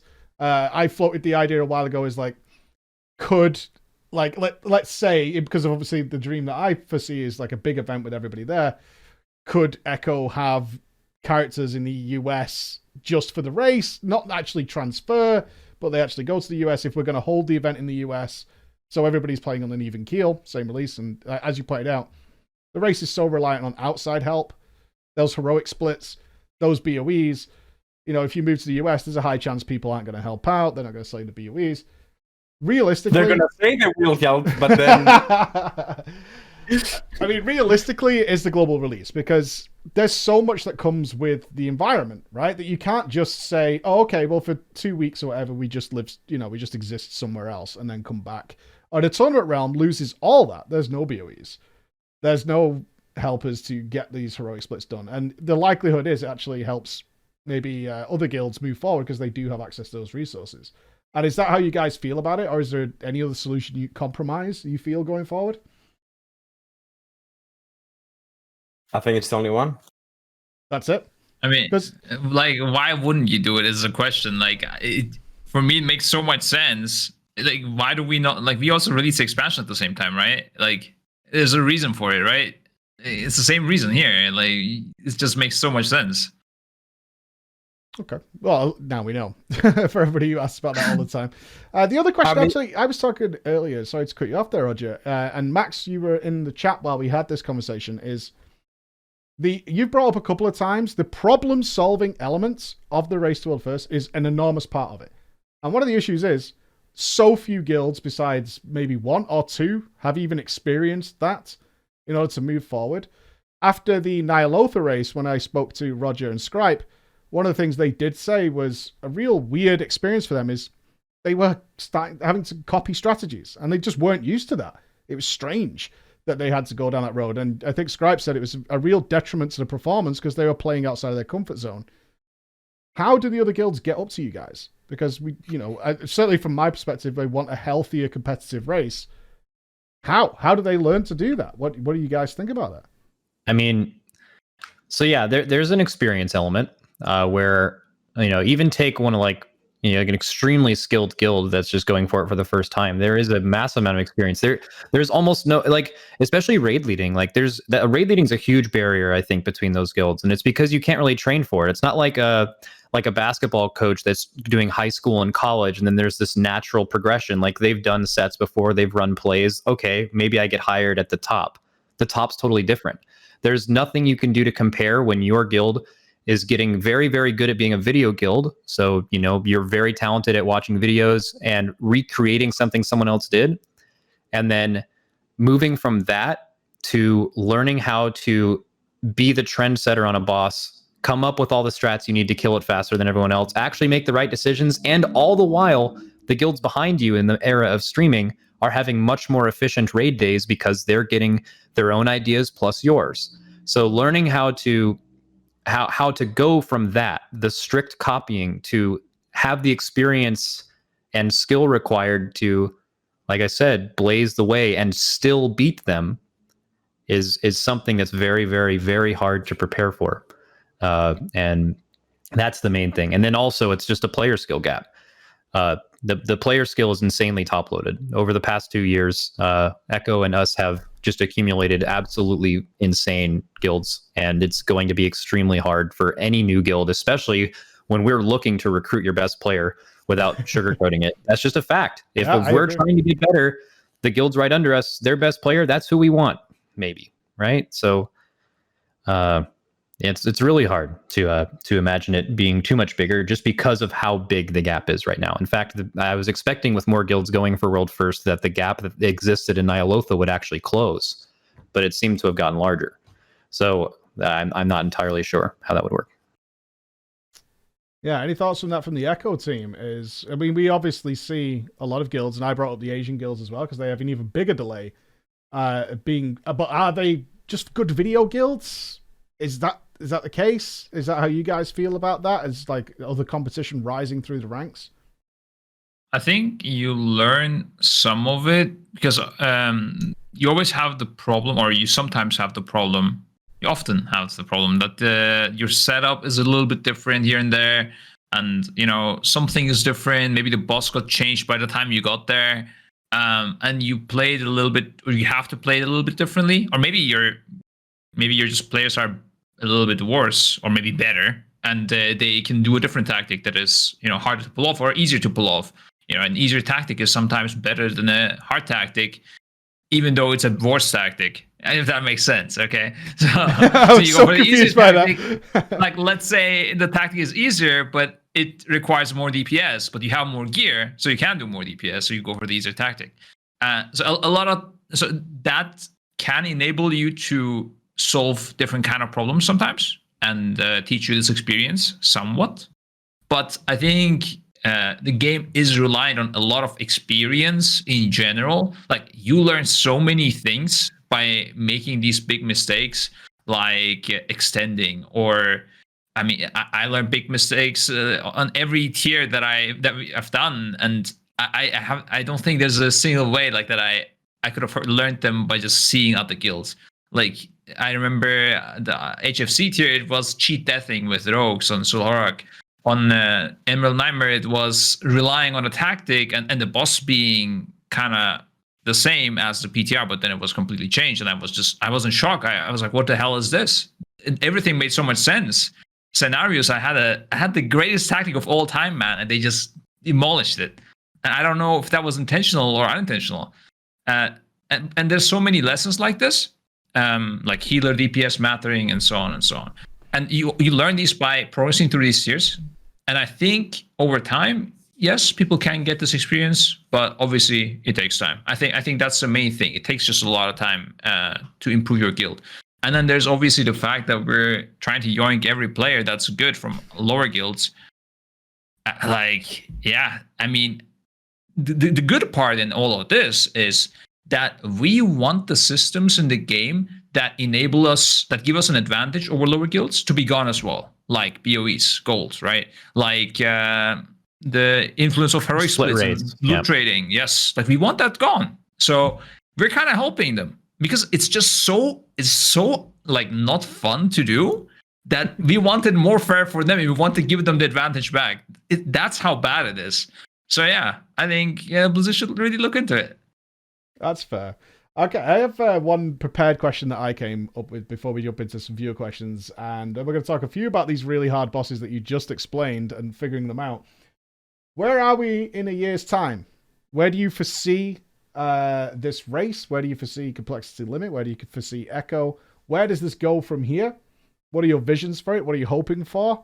I think if we get Tags' way, the streams are off, and we're releasing videos after a 5-day handshake rule or whatever it used to be back in the day. What are your thoughts, team? Let's start off with Tags. Can you say Tags? Yeah. For me? Yeah. Well, realistically, yeah, I'm not going to get my way.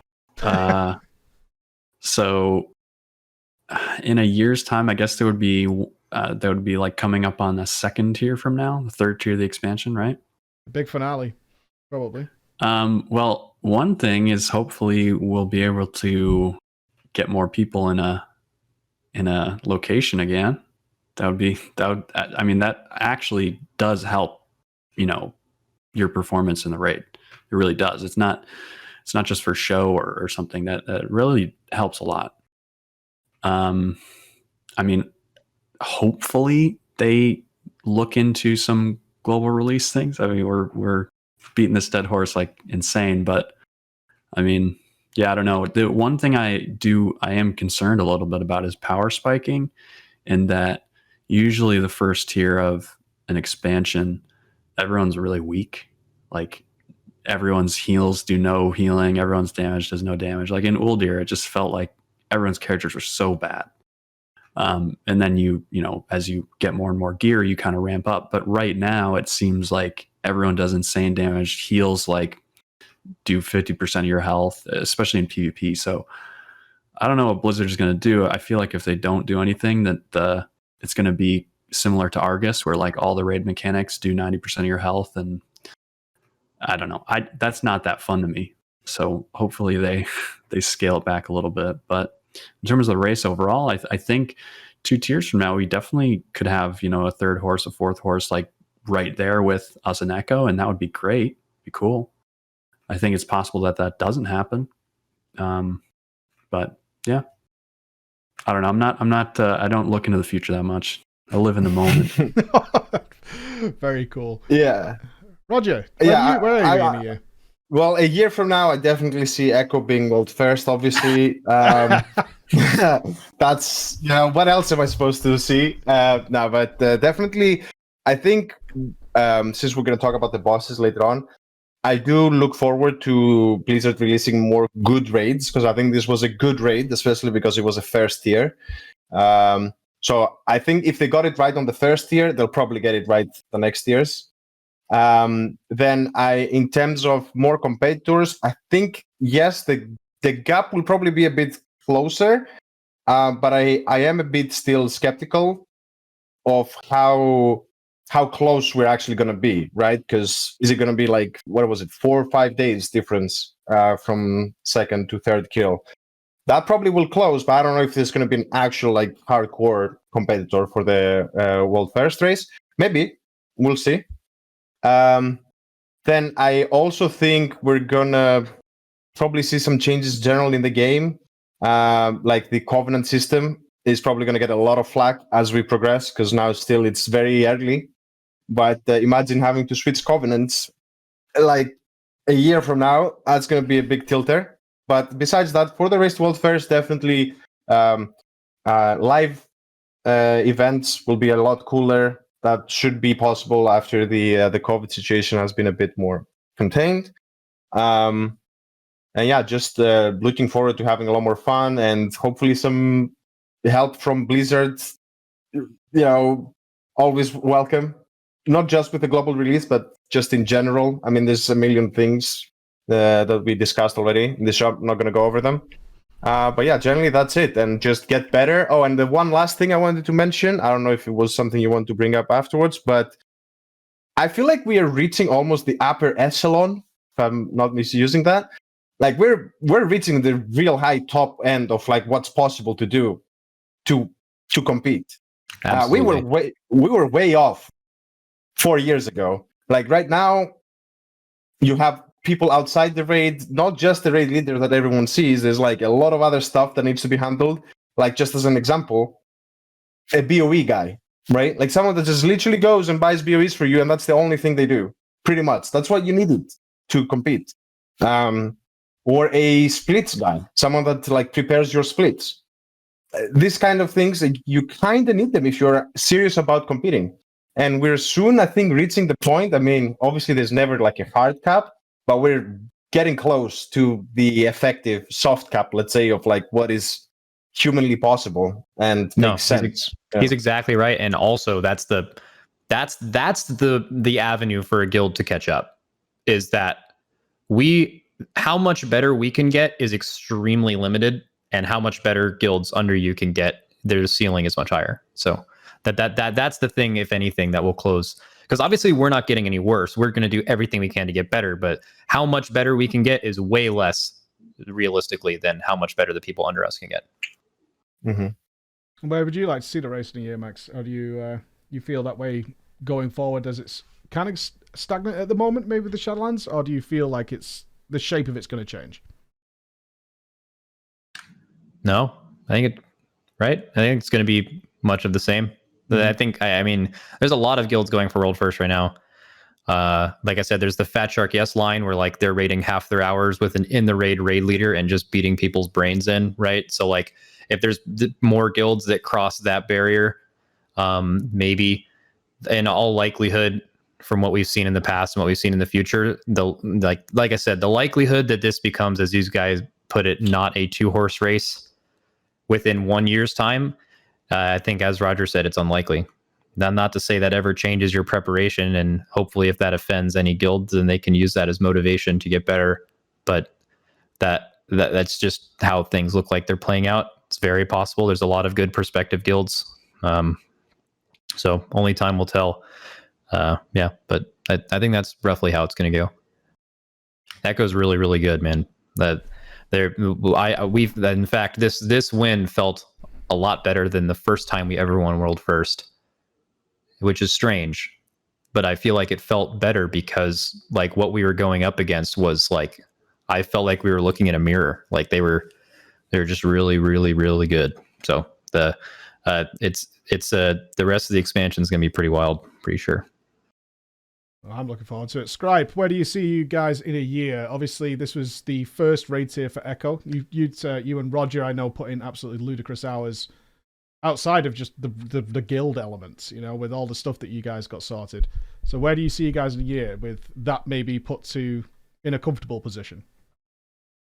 Well, I think, I hope kind of that on the next year that we either win, obviously, which would be great, but at the same time, I also kind of hope that it would be that we win that we lose, I guess, an hour after limit wins, in which case maybe the global release thing gets really, really hyped up by Blizzard. That would be really cool. And then in a year, which is what you asked, we would have the global release.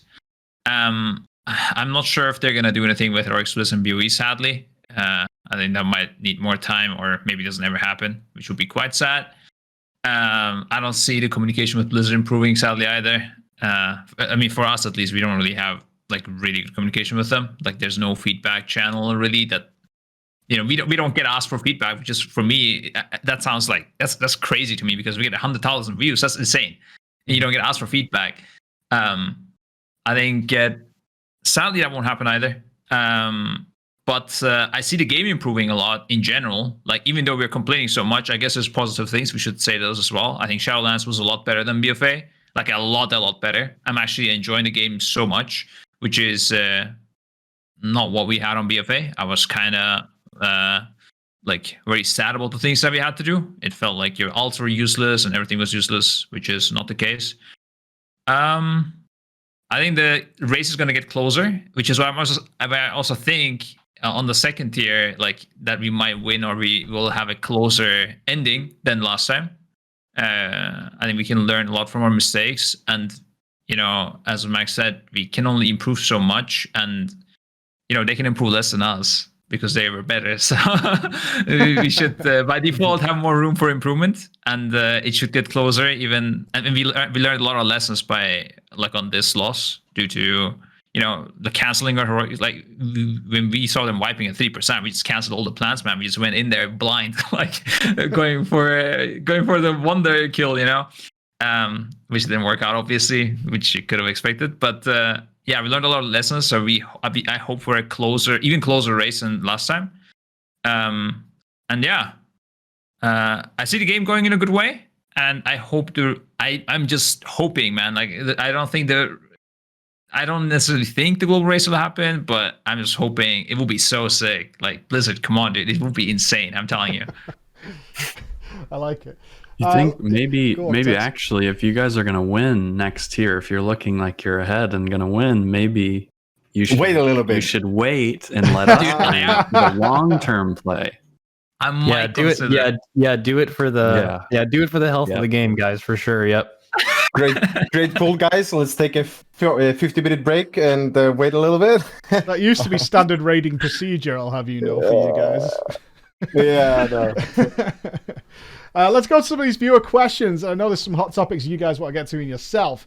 Some standard stuff here, but stuff that is interesting to the community nonetheless, such as thoughts to solving the huge faction imbalance. Obviously, if you are raiding, for the most part, you are Horde. Is it too far gone? Is there a way of bringing it back? Because, of course, we did see PTR testing. All of you were Alliance, I want to say. A lot of dwarves rolling around with those bleeds. Yeah. So Alliance is insane. Alliance has objectively better racials than Horde for progression. The only caveat there is Goblin Jump, but that can be, there's so many Covenant abilities now that make that less of a thing, right? No, Alliance is better. You would see a lot of people be Alliance if maybe it didn't cost the equivalent of like tens of thousands of dollars to transfer your guild Alliance for some reason. And then also, if there was like I said, like, even this raid, like we lose a lot by going Alliance just because of splits. Like, if we're doing splits in Mythic Week and you go Alliance, you lose so much of your viewer base. And NA is outside of the Oceanic community. Alliance is basically dead. There's like a lot of NPCs, right? So you don't want to do that.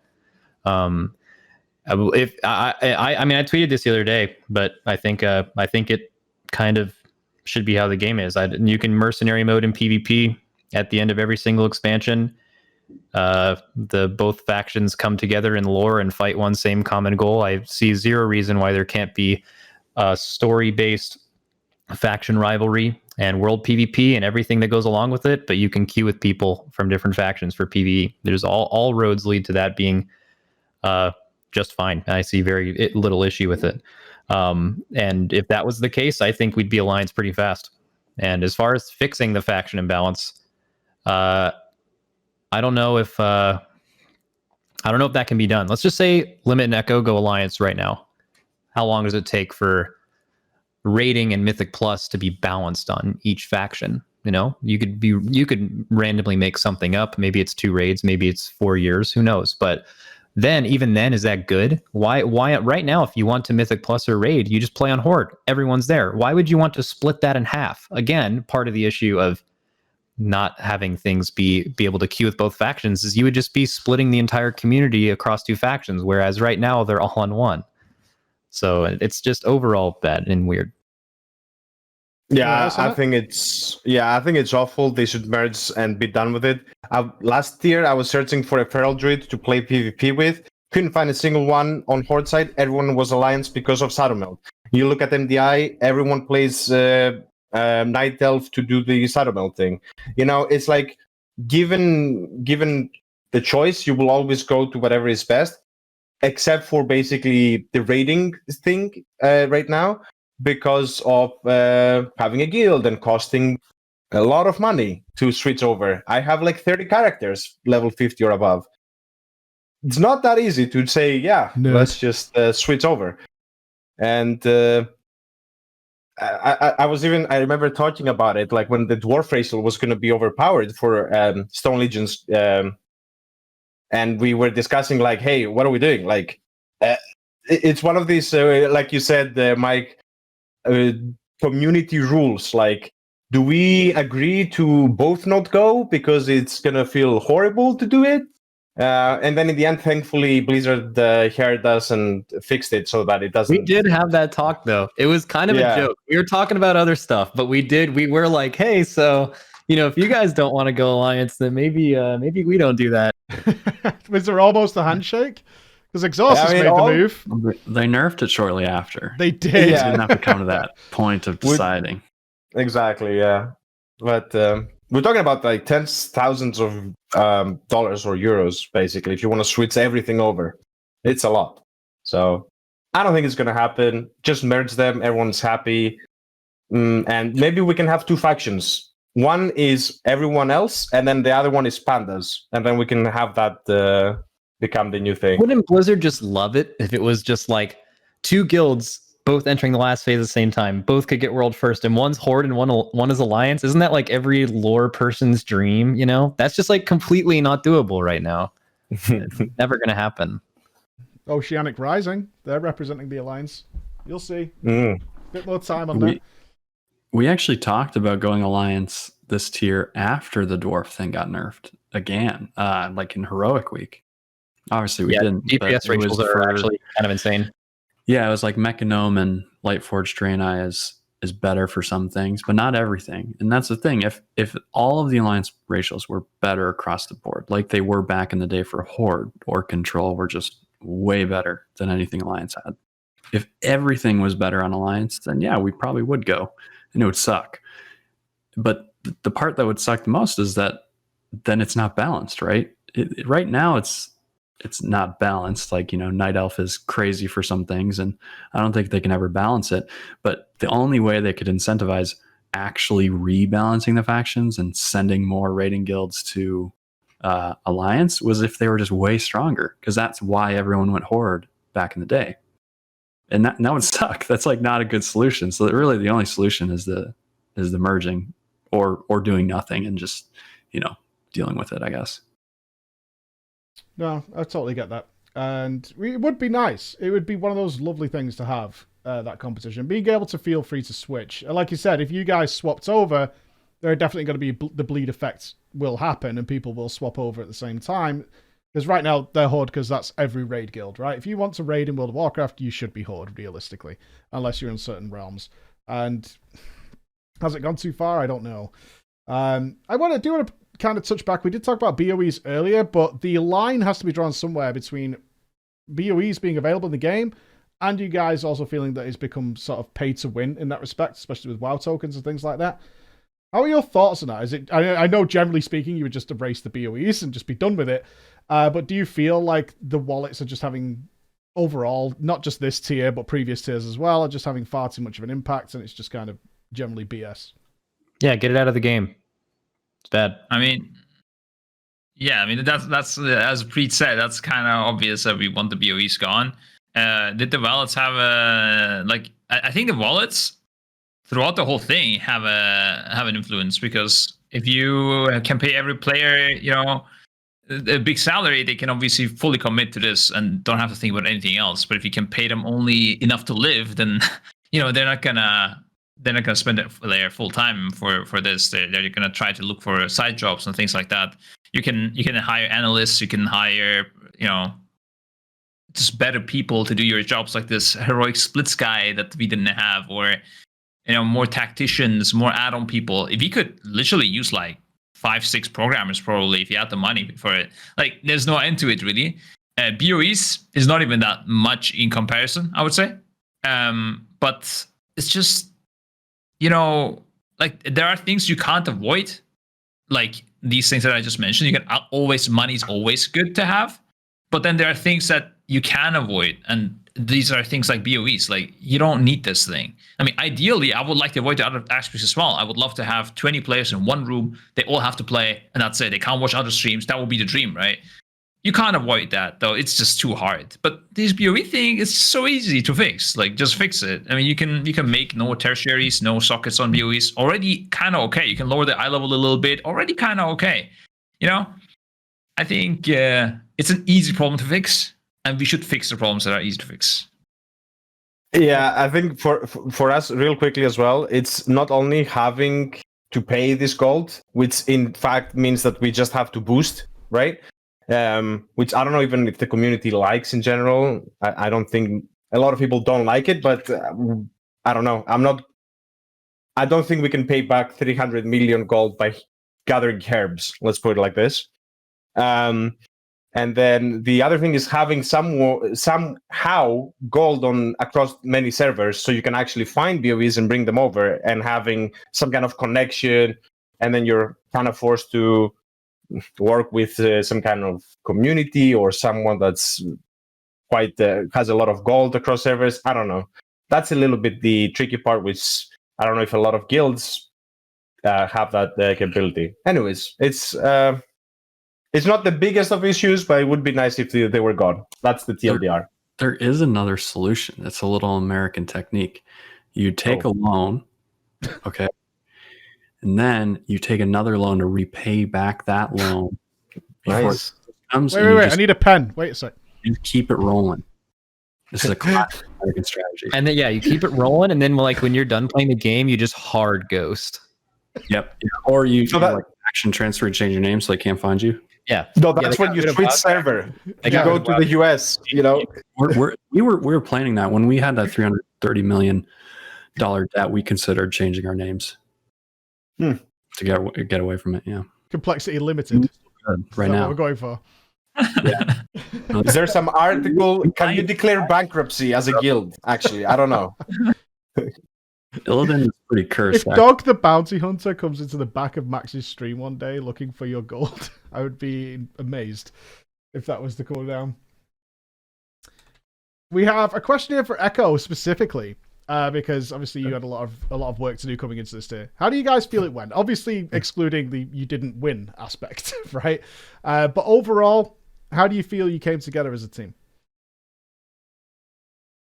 I think we grew actually stronger from the disband. We kind of grew stronger than before, because everybody realized how much they appreciate each other a lot more. They were like, we just want, like, when we lost, basically, when everybody lost their jobs, they were like, wait, we just still want to stay here. We still want to play. And like almost nobody quit, right? I think only Lighty went back to limit. And then also there was another trial who just had IRL stuff. He just had to quit, but he just raided with us for like Connor or something. What was it? Yeah. But like nobody else wanted to quit. Everybody wanted to stay, and I think that made us grow stronger.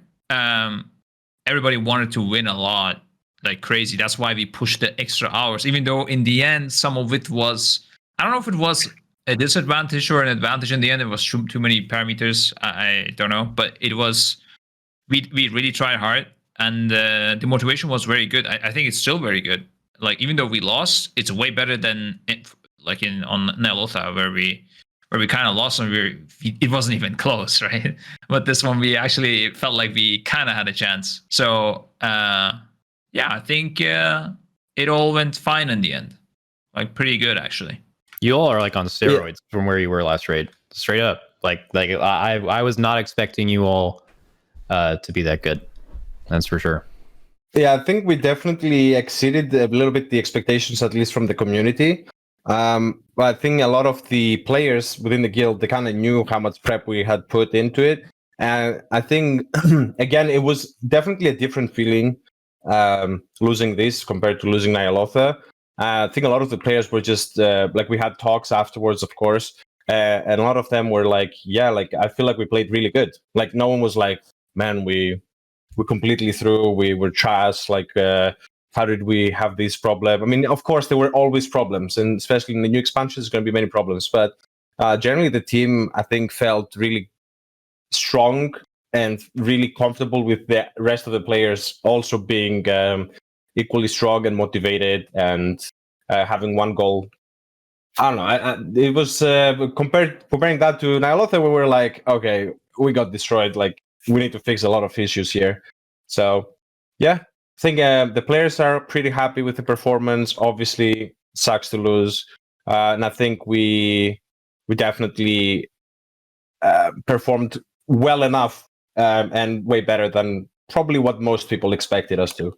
So, yeah, decently happy with it, but got to get back to work, of course. Yeah. Interesting question that's coming, because I know you both have different takes on this. Having spoke to both of you about it, this is where Max is described. We'll come to Max first. Is the 21st man now? Obviously, that's not even accurate these days. It's about 27 men, something like that are now involved with the Race to World First. Everything from analysts to BoE guys to healer calls and all that. But as the pioneer of this on the big stage, Max, how do you feel?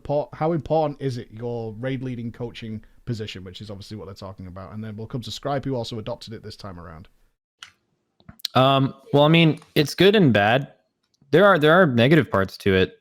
I mean, for us, doing the 21st man thing only became a thing to get me in a ranged perspective. Raid leading as a tank is horrifically bad for World First due to a lot of things, but mainly being sometimes your vision is impaired from being in front of a giant boss, but more often that you're faced with problems that 90% of the raid are not dealing with, and you have a bad perspective as to what actually needs to get changed. So putting me in the ranged perspective, or I guess a healer perspective, either one, just gives you a much better outlook on what you actually need to solve to kill a fight fast. And that was really nice. And there were actually a couple of fights last raid where I felt like it was better to be in the raid, something like a Drestagath, where you can put markers on the ground and improvise on the fly and make things work, right? Where that was good. There wasn't really a fight like that this raid, but there are fights where I think it's better to be in the raid still, even. And like I noticed this doing heroic raids. I actually imagine Scripe in a way maybe wishes he could be in the raid a lot more than he is. Like it needs to be optimized so much. Like the ability to place markers and tell people exactly where you want to go on the fly is something that is missing. There's so many times where I want people to do something very exact, and I'm like, just go over here or something, and it's really inefficient. And I don't like that. But yeah, I mean, it's good. You know, you have to ask yourself, you know, what is raid leading? There's a lot of guilds that have a person that calls themselves a raid leader, but a lot of the time what that guy is he's going to talk about some stuff to fix maybe in between pulls, and he might call one or two things out on the fight, but that guy's not really helping you like that. And then you start the fight and then no one says anything. This is the case in a lot of very good guilds as well. Like what a raid leader is doing is talking, is basically handling as much things that your people in the raid don't even have to think about to where they can play better. And you can just do that more while being outside the raid. You can handle more things. And there's bosses where it's good and bosses where it's bad. Like Il'gynoth, what Roger did on Il'gynoth, what I did on Il'gynoth. Can you kill Il'gynoth with your healers YOLO dispelling and dealing with it on their own? Yes. It'll take longer than having one person micromanage basically the entirety of raid damage on his own. And you kill things faster. You can kill every boss basically without a raid leader, like what most guilds have. It'll just take longer than someone carrying as much as they can. And so I want to hear Scripe's take on this, because I think he dislikes it more than I do, although I do have my issues with it. But I've never felt more a part of our guild's success than I do now, because I feel like I can do more that matters. However, And I don't care about like achievements or being in the raid. Like I said, I feel fulfilled. People ask me that all the time. I'm assuming they ask him, how do you feel, not getting the world first kill? It's an interesting question. But I've never been more of a help to the guild. I've never been more of a part of our success than I am outside the raid. So it's good. But like, look at Fat Shark, yes, right? Half the hours of every other guild in the raid leader topping damage, and they're just demolishing guilds that are raiding twice as much as them, So it's good, and especially if you're arranged, I think you can do a lot of that from being inside the raid and not being much of a detriment at all. Scribe? I think I definitely agree with a lot of things with the word markings and stuff, especially, man. I don't know. I will force Phil now to keybind them because he used some sort of add-on. I think it's called OPI or something. I don't know. Some add-on. Oh, that's bad. Yeah. Like, because he couldn't get used to it quick enough. I told him he has to this is just a requirement now. He has to bind all keybind, like, because it takes him so long. And I'm just sitting here. I'm just being so sad. And Roger has some keybind by now. He's kind of good at. I don't think he's as quick as the Wild West scribe, but he's pretty good. But I'm not watching his POV, so it's kind of bad. I often have to describe things like put the gateway, minus 10 y coordinates, minus 10, and then plus 5 x coordinates yards. And the Warlock is like, "What are you talking about?" I'm like, okay, like I can't explain it. I'll just give up.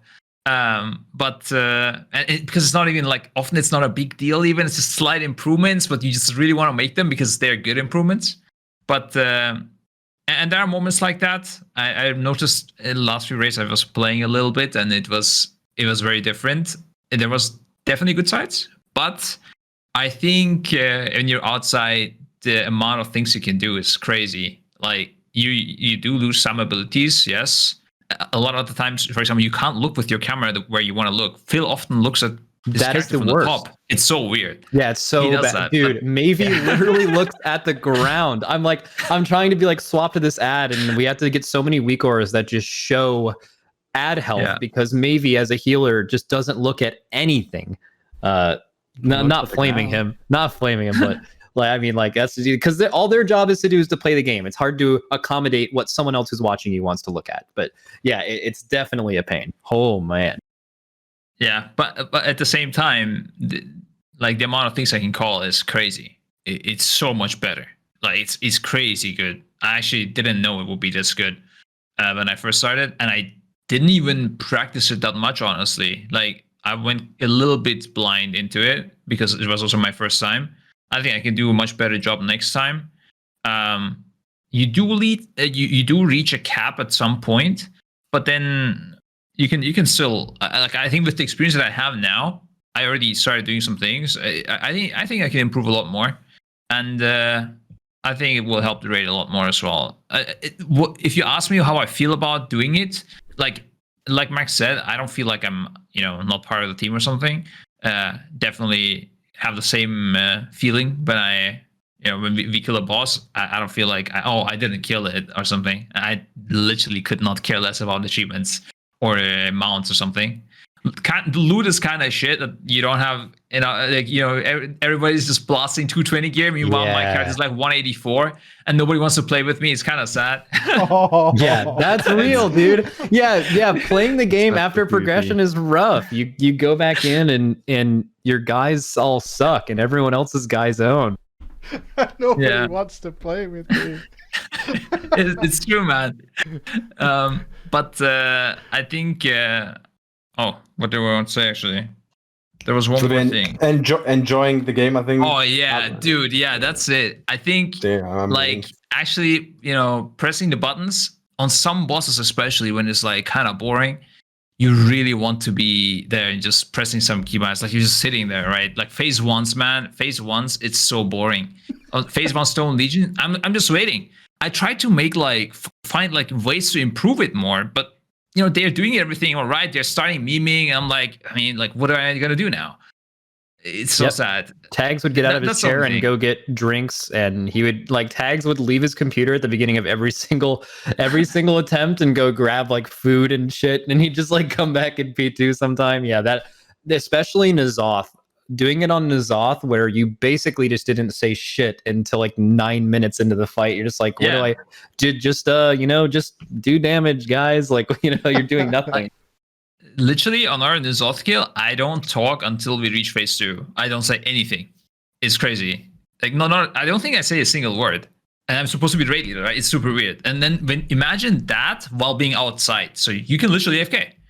So yeah, it's sometimes boring, but I probably can do some side things, try to think of improvements and stuff like that for other phases.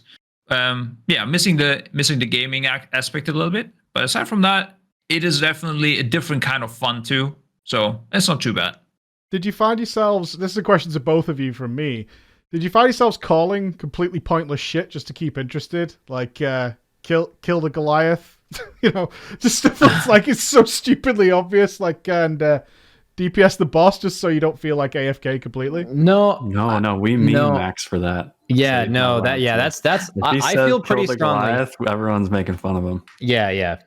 I feel pretty strongly about, especially once you start learning a fight, you always want to call the same things. Like a lot of raid leaders will like call something for 100 pulls, then they forget for one pull and a player dies to it.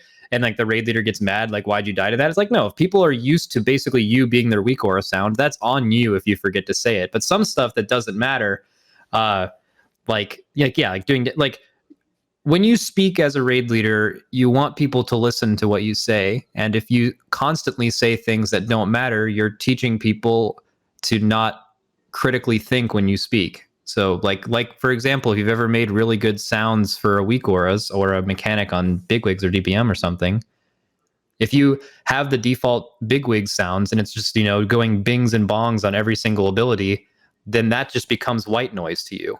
So obviously you as a raid leader do not ever want to become white noise to the people who really need to listen to you. So saying things that don't matter should be avoided at all costs, but sometimes it doesn't. Like, for example, like saying don't die. What? Like that's a bad thing if said a lot. But if you never say that, and for a fact, regardless of anyone doing damage, they could literally take their hands off their keyboard DPS buttons and just run around and not die for the next 10 seconds, you'll kill it. And in that case, a don't die call actually means something. So it just depends on how you use stuff like that. But so yes and no. But sometimes you're like, man, I guess I got to just say some shit, like, I don't know, like, hey guys. I mean, usually what that is just you just end up bullshitting around with your guild at the beginning of an encounter, I guess. Yeah, the don't die call actually, I think is pretty good if you use correctly. But aside from that, saying useless stuff, I did it like I'm all the time actually, thinking about, is this good to say? Is this bad to say? Because that's what you do as a raid leader. But also I know for a fact that I did say useless things just to keep the memes low. Like, if you don't say anything in phase 1, it's gonna go to a meme fiesta 100%. And I like on the frontals on Side of Nathria's, I started calling the names out, and then I realized nobody's memeing when I say things. But when I don't, like 2 frontals in a row, you don't say anything, memes will appear on the 3rd frontal. Maybe somebody misses it, or line doesn't get soaked, and yeah, so it can be good, but it's a double-edged sword. Yeah. I have a caveat off of that, and I found this really interesting. So one thing that I do after raids is I watch their progress. It's a lot better this time because I can actually like hear what they're saying and thinking, which is great. But I have noticed something that is so cool. It's actually the coolest thing I found this raid. If you were to ask anyone in our guild when we have our best pulls, when I'm not there, they're going to say we have our best attempts ever when we spend almost the entire fight saying complete bullshit, and we're just joking and constantly joking. And that's when we kill bosses and have our best attempts by far. It's not close. There are times when we have to be very serious and stuff. But then I watch Echo stream, and but it works for them. Like I think it's like it's very serious. But if you were to ask a raider in Echo, I guarantee you they would say we have our best pulls when we feel very focused and we're like doing this stuff. They do have their best pulls when that's happening. So I think it's fascinating that 2 guilds can be so different in that regard and both have a lot of success and it worked for them. Really. Like I think that's actually crazy that it's like the sound of limit being successful and the sound of method being successful are both very good. It's just different and they both work. Does that make sense? Like, I think that's so cool. Like that can be the case at a level like this. Yeah, our Yeah, best polls were when Fired Up was raid leading. Yeah, straight up, just saying random shit. I can tell you, we have meme polls and they go like crazy sometimes, and they're definitely not good. Like 100% not good. Definitely bad. You know what's funny? Like sometimes all it takes, like we're focused, and all it takes is like a trigger, yeah.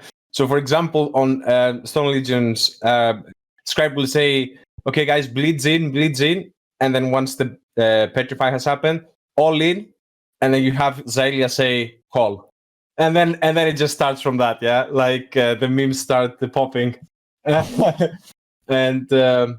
Yeah, it is hard to contain. That's for sure. Like once it starts in a try, it's hard to contain. Maybe we need to have some rules that we meme phase once and then we cut it. You know. To be fair, you guys raid for 16 hours a day. If you're not going to have that period where your raiders can break a little bit and have those giggles, I don't think you're going to have the success. You know, you can't be focused for 16 hours. No, yeah, and they do that too. Just so that's clear. Like I actually was surprised the amount of time that they were, joking around and having fun and stuff like that. That has to exist, or you will actually go crazy, right? Mm-hmm. So it's definitely I don't know. I just found that more interesting than anything else because there's no clear way to do it. It's just like a difference in style that guilds, when they're attributed or when they've worked with their raid leader for long enough and kind of get their vibe, that's what's comfortable to them, right? Yep. Like if you were to swap Scripe and me in our guilds, it would be very weird. Like for both guilds, extremely weird. Like I think that is just the coolest thing, actually. Let's move on to something you guys wanted to talk about then, because obviously 2 leadership styles, in fact, used. What was great to see for me from a viewing perspective, and commented on both of your when I casted for you guys, different strategies being employed, and definitely utilizing your strengths more on some bosses that you were both working on. The bosses curve, difficulty curve, little strange. You kind of smashed everything. Sludge fish turned up and put a big wall in front of you, which all of you guys said was pretty great. So let's go through those couple of bosses that you really got engaged with and took the most time, where the calculators started coming out and working it all out. How did you guys, what favorite bosses, difficulties reached that people maybe not even noticed? All right, so we're going to disagree on Stone. I'm just going to let everyone in chat know that Roger thinks Generals is a good boss, but we'll go over that in a second. Roger's a fucking moron. Yeah, man, that's rough. But I think before we go into the last bosses, what would be good to go over very briefly is just the difference in our comps before the raid, because that will explain a lot of like why we did what we did on the last bosses. So we prepared a little bit. I think our DPS comp was almost identical, actually. It was just basically like we had different ideas for tanks and healers for sure before the raid. So I kind of want to ask like Scripe and Roger like what I can give our thought processes on it, but I wanted to hear your all's thought process on specifically healer comp and tank comp for like the last 3 bosses before we actually talk about the fights. Yeah, very, very. I can let you talk about that, but very quickly, I think that is the key. What you just said, that a lot of times, when we were talking about what classes are good, people would say, "Oh yeah, Sourpriest is really good," and I was like, "Guys, think about the last 3 bosses. I don't care if your class is good overall. Think about the last 3. Is it good there? If not, I don't care." Like we had the exact same conversation with Shadowpriest. Yeah. So then for tanks and healers, I can throw it over to you, Scribe. But that is, I think, a very important thing too. Yeah, so tanks and healers, I think it's a mixture of things that happened, and I think we definitely did the wrong pick. I'm not sure on the tanks, actually, because our tanks, I'm not sure if...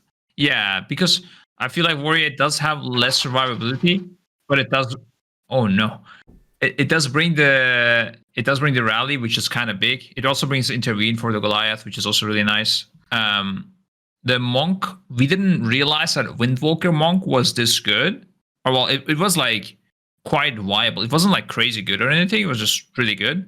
And we didn't think we should risk the option of bringing the wind, or having to bring the Windwalker in, which means we can play a non-brewmaster tank, which would be the warrior with the rally, and therefore we didn't really go for that option. I think the rally would have been really nice though, especially for Sire as well in the last phase with Blood Price. It's really nice, and in general, rally is just really nice to have. Yeah, rally's insane on generals. Yeah, and Sludge Fist. Oh yeah, it's good everywhere. Honestly, with the conduit as well. I don't know if they are using the conduit actually, but I saw it's kind of big too. And on the Paladin side, again, we thought Retri would be a little bit better than it was, because it was on better than it got a lot of nerfs, and Holy Paladin got some buffs, and both things added together, because you knew you wanted to bring a Paladin at least, like for the Diva aura, like the passive Diva aura, the 3% damage reduction, and we thought we just bring the red. The Holy Paladins are ready, kinda, but we're not gonna switch to it most likely, and we didn't realize that they are doing this much DPS and can do healing at the same time. Like, we knew they are kind of good at DPS, but we thought the healing was a little bit lower. Definitely flew under the radar. Yeah, I mean, it's not. Healing doesn't suck as bad as we thought it sucked, at least, right? I mean, Rest of Shame is still really, really sick to have, but obviously DPS needs to be calculated in, and it was definitely a massive mistake. We didn't think about it.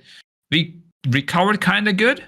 You did actually. I didn't think you were going to. Like, we were like sitting there on Tuesday and we started our raid and we noticed that you guys didn't have a Holy Paladin that did any Mythic Plus. Like, even one, like literally one. Your top tiered Holy Paladin was 184 or something when we started. So we looked at that and we were like, we were second guessing ourselves. We were like, okay, we knew you guys were doing like planning on like double disc, double shaman, or triple shaman on a certain fight.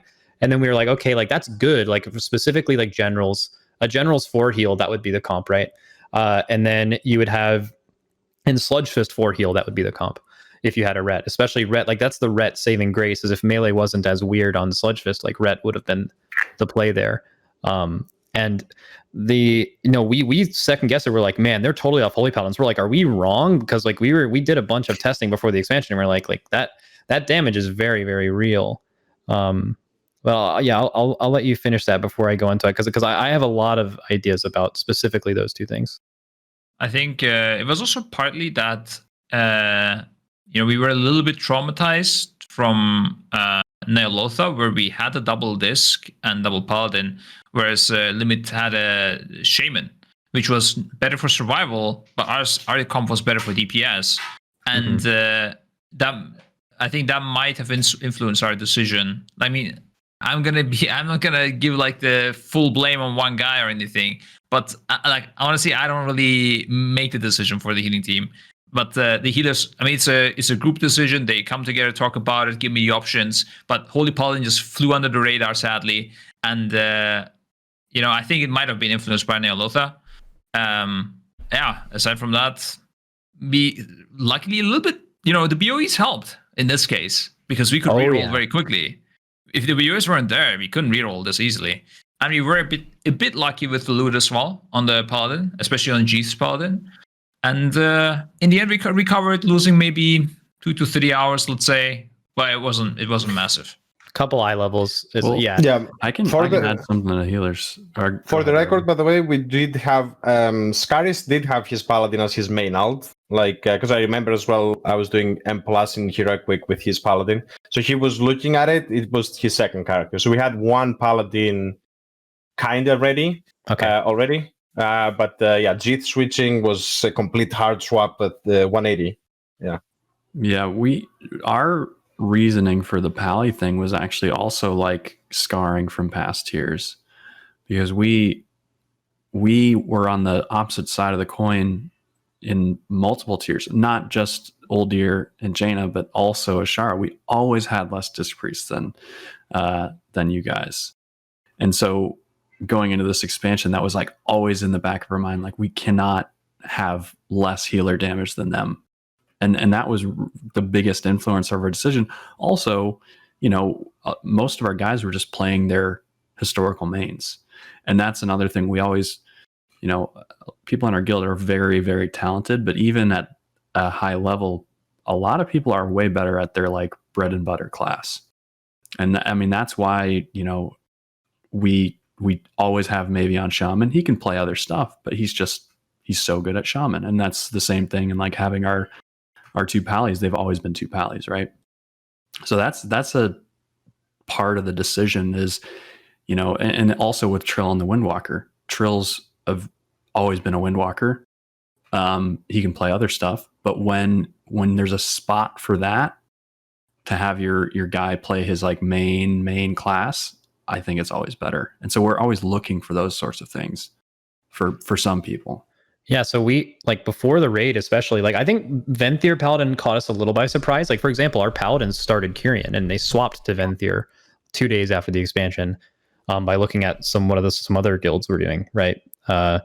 And I think in general, Covenant abilities like that are fascinating, where the Kyrian ability is better for overall HPS, but sometimes in progression, just take away their damage. Sometimes having a large healing cooldown on a longer CD is actually more impactful for a hard progression boss, which ended up definitely being the case.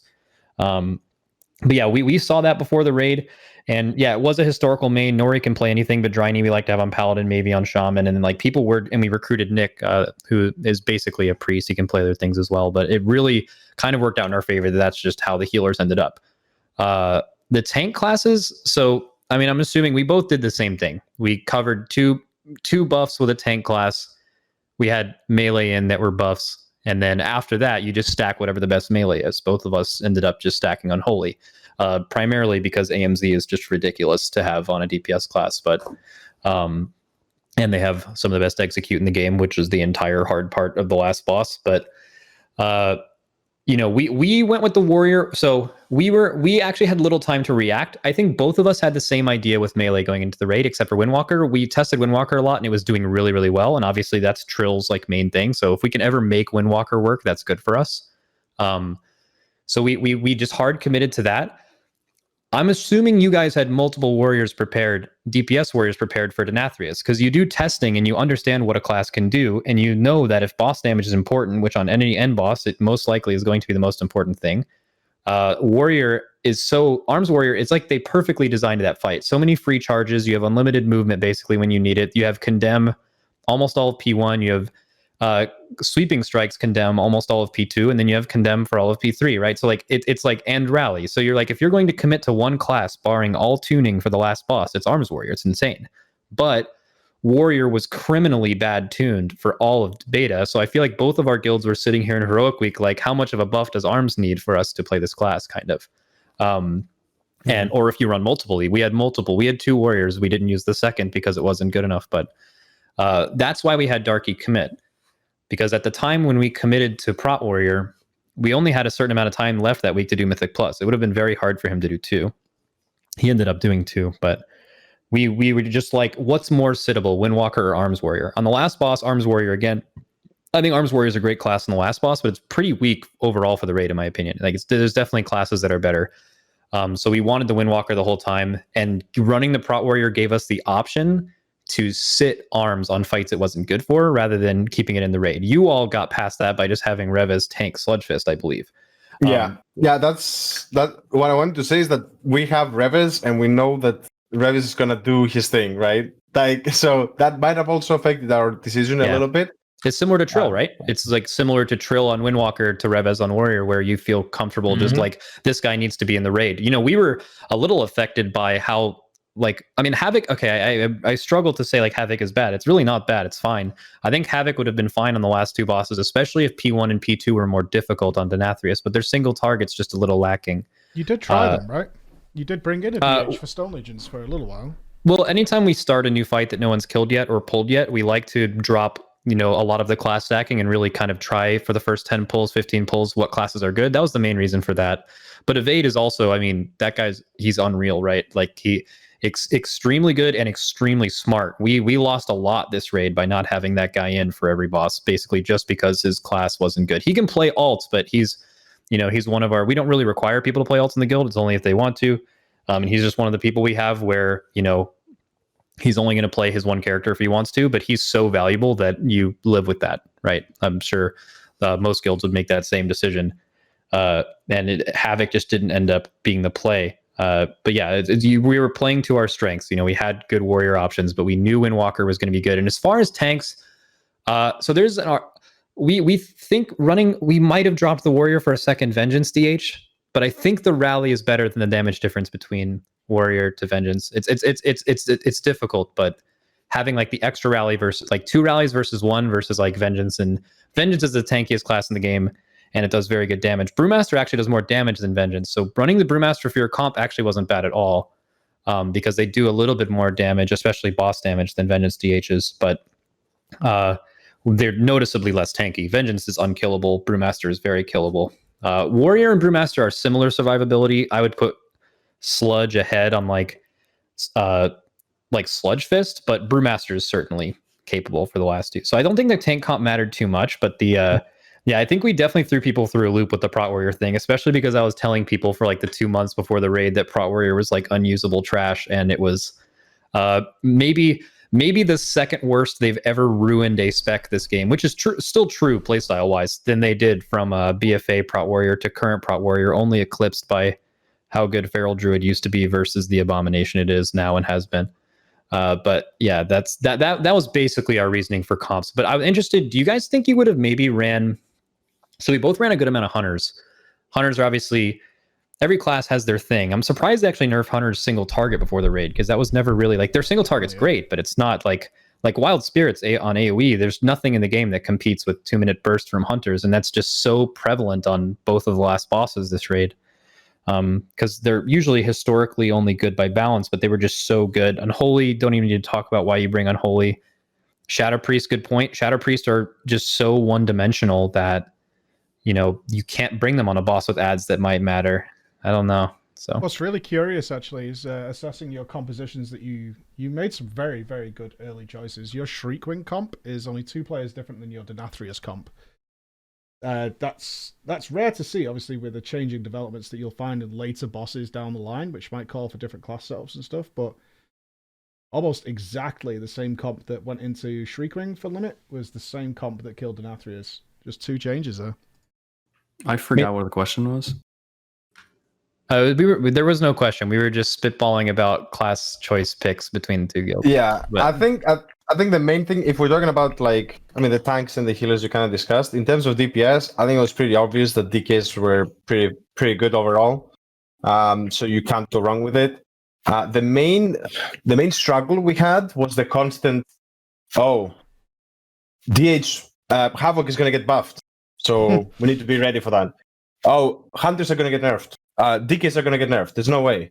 And then I think moving forward, I don't know if it was intentional from Blizzard, but generally speaking, after the expansion got released, I don't think they butchered the class or super buffed the class.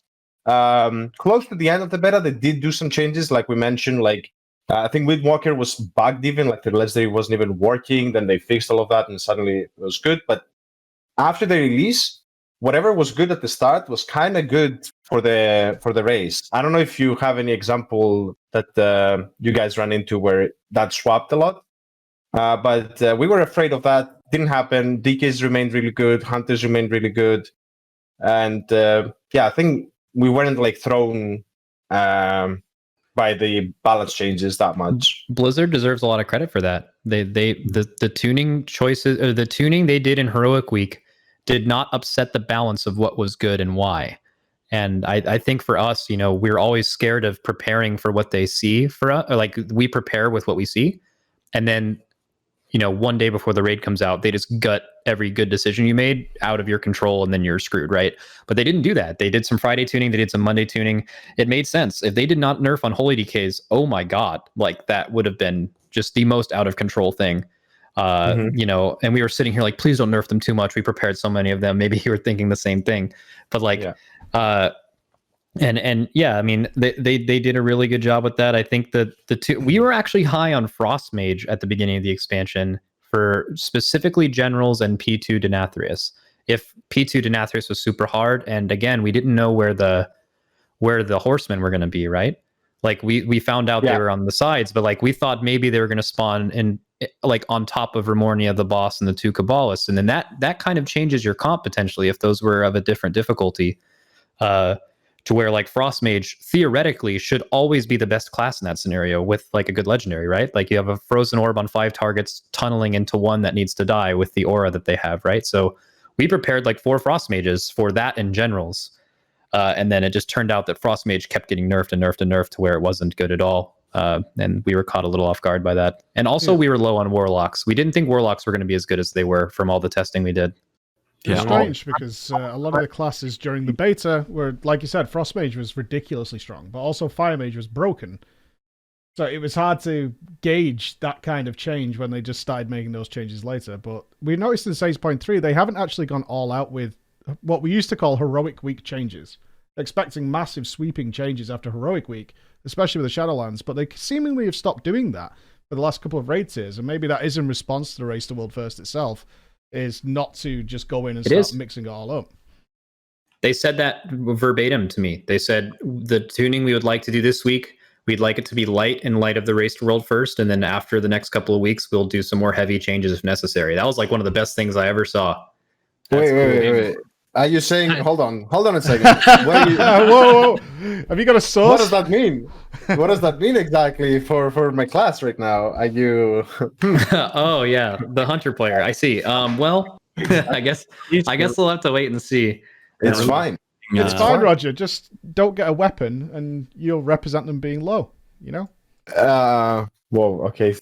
I like that. Especially like the Mike when you were sending me PMs with your 226 weapons while I was sitting with my 203 Philosopher Spires of Ascension weapon. I appreciated that a lot during progression. You know what I loved? I got to do that twice in 2 weeks because every vault gave me another 226 weapon for my hunter. Just a fresh whisper every morning during the race to cheer you up. I have a screenshot of my face when I opened my box on the second week. I think it was posted on Twitter or something. It's very representative of my feelings right now. Yeah. One more thing I want to add to the tuning of the classes. I think it would be really, really nice to have a set date where we're like, okay, tuning might happen until this date. After that date, you're gonna play the first race on this patch, on this tuning. Yes, and please. This way you can prepare, and you're like, finally, you're done with this thing where you're like, oh, what if they nerf this class and buff this class? It could be good for this fight. Or what if they nerf this legendary and buff this legendary? We didn't craft our legendaries like for so long, and maybe we could have and have had things easier if we knew they're not gonna get nerfed. This like nerf RNG, it really has nothing to do with the game. Again, it's like a complete useless mechanic that shouldn't really affect the race.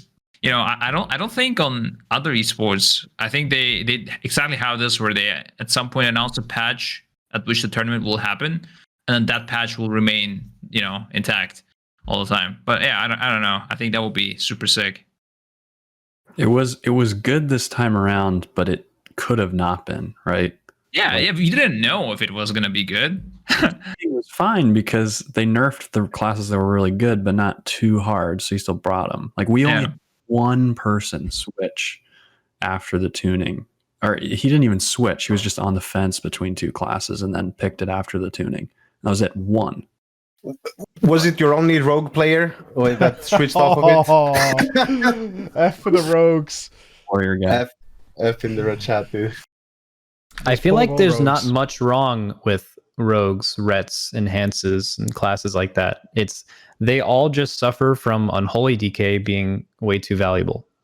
Our guilds are going to run three tank/DPS classes that are going to bring buffs, and then we're simply going to stack 4 of the best/most valuable melee class, if that's how many you're bringing.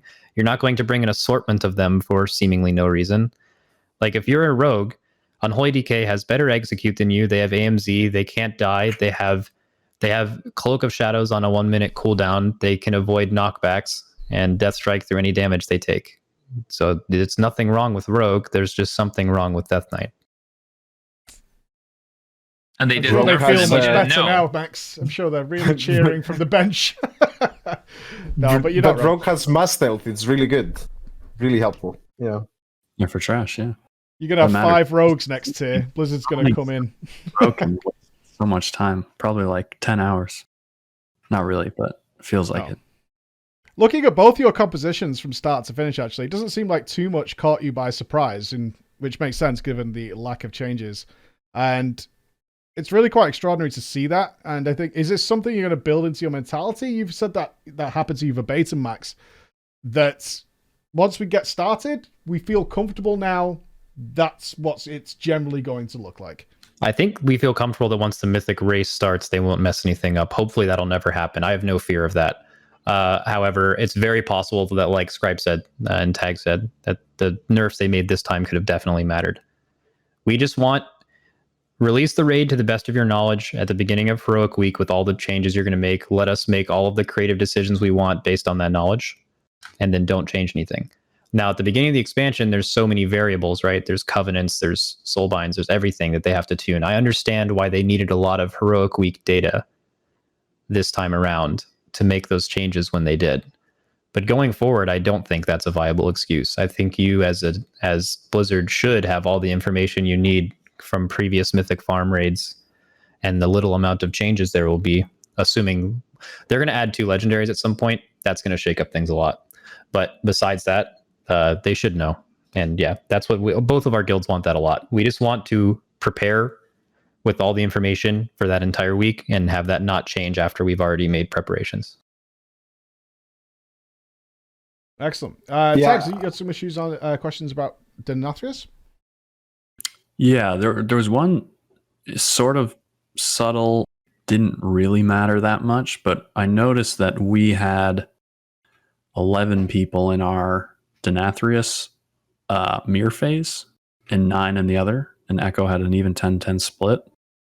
I just wanted to hear what their thoughts on it were. The reason we went with the 11 was just because literally when we hit that phase, that's how many melee we had, and then we just added a mage for lust, and it just all made sense. And I think it was good, but like I said, it was mostly comp driven. So we never tried that much with the 10-10 split, but what it made happen was that the 9-person ranged phase was extremely easy. They had absolutely no problems. And then everyone in the 11 stack were extremely tanky characters, so it didn't matter, right? And I wanted to know if you guys considered swapping to that at all or even thought about it. Yeah, we did think about it. Like, we didn't really have the problem outside with I think it was mostly due to the Spirit Shell that we didn't really have the people like the range dying. I think we did have more melee dying than ranged, even though we had only 10 people in there. I don't know why. But I feel like that's what happened. Like a lot of times I would see DKs or Paladins dying. And the main reason also is, like you said, we had that amount of melee. We added the mage, and then we just went with it. Initially it was Roger because we didn't know like about the bloodlust and stuff. And then we were like, oh shit, we can't last here. So we had to swap him for the mage immediately as soon as we realized, and then that was it. So yeah. We saw that too, but we had 11, right? So like it made more sense. The reason with that was Pallies don't do any healing. Yeah. So the 11 stack group was looking like maybe a trap for us until we moved Ashen Hollows around, because we were actually planning on saving them to the end of the fight, but all the damage in P3 is like front loaded. Like he does all these mechanics at the beginning, and then he's like, all right, I'm gonna not do anything for 45 seconds so you guys can chill. So we were just expecting it to be harder, but once we moved the Ashen Hollows, it was extremely easy actually. And DKs have like AMS every single time. Holy Paladins have their personal every single blood price, and then you have a rally plus Devo because it's the melee group every single time. Right? So it makes sense that it should work, and obviously it did work, but we also were having that melee group just eat the dirt because Pallies were doing no healing, because Pallies don't do any healing. I hope guilds aren't getting baited into running Venthyr Holy Paladins when it's not necessary. It's just absolutely making fights harder for you. It's a huge trap. Stop swapping to Venthyr. Stop making your dudes swap to Venthyr. It's not. Yeah, it's not good. Are you telling the truth now, or no? Okay, for damage. We used it for damage, and it is nice. Like Ashen Hollow, when you play around it, is really good, and you have to coordinate that with your raid. Like when we were dropping Ashen Hollow, all of the other healers were fully DPSing. They knew it was down, and they're just going to keep DPSing. But in most guilds, that's just not how it works. You're trying to beat your other healers, right? Snack those heals, yeah. Exactly. So in every guild outside of like the top 5, top 10, it's not good. You should play Kyrian. It's better, except for the mission table. Is there anything else you feel that way about? Because obviously the trickle down effect is so real from you guys. I imagine we're actually tracking data with Radar.io right now as to see the shifts in what players are playing and covenants and things like that. We have stacks of spreadsheets and stuff to go through. And I imagine the Windwalker community is just spiked recently, I would imagine. But are there any other things that you guys did which you would absolutely not recommend other players try and follow? Besides the, obviously, Venthyr Holy Paladin. Don't play Prot Warrior. Don't play Venthyr Holy Paladin. Windwalker's actually legitimately good. You know, a lot of people think they're like, oh, Trill, like no, like Trill had 2,400 fucking weapons and like all kinds of gear. Like Trill's nuts, but Windwalker. I mean, even look at Warcraft log statistics, and Windwalker's top. It has been since like people started playing it. But the thing is like that's even higher than it is, because anytime a fringe class like Windwalker just was the worst class in the game in Nathria or Ny'alotha. Classes like Enhanced Shamans and stuff like that, Feral Druids, there's much less good players that play those classes because they're not fought them or haven't been recently. Like where you see Mage, it's almost an exact representation of where they're at. But when you see fringe classes at the top, it's actually higher than that because there's so little good players that actually play them. Windwalker's just nuts. It's actually insanely good progression DPS class. Windwalker's bugged. So everyone knows it's bugged, right? What do you mean? Now you're causing problems. A bug. Damage. The AoE thing or what? Yeah. There's a bug with Windwalker that gives them more damage. If they fix that, then well, there's all kinds of bugs with Windwalker, but it's just their spinning crane kick conduit is too strong. It's probably what's up, Tags? So you guys didn't stream Heroic to Nathrius. Mm-hmm. I think you've done that before. Did you guys not stream like Archimond Heroic as well? I don't know. Archimond. We weren't streaming back then. Wait, did you stream Heroic at all? Okay. Anyways, was there something specific that you guys were hiding, or it was just in general to hide everything? Yeah. Like, was there something specific? So there were a couple of things real quick. First of all, one scare that we had, because we talked about classes not changing, but we were really scared we were going to get, as we called, Zagand, okay? Now, which means like debated basically by Blizzard. When we saw that the DKs and the Shamans, they can just walk to the middle of the room in phase 1 Sire, and that's what we thought with Gahun as well. Hey, mages can blink with the orb, and then we go Mythic, and then you're incapacitated or whatever it's called. Like, you can't blink. And we're like, man, if DKs and Shamans cannot walk straight to the middle of the boss, that's going to feel real bad. So that's the first thing we want to obviously check. I mean, of course, we saw others. We didn't see others kill the boss before we reached it because it was so hard.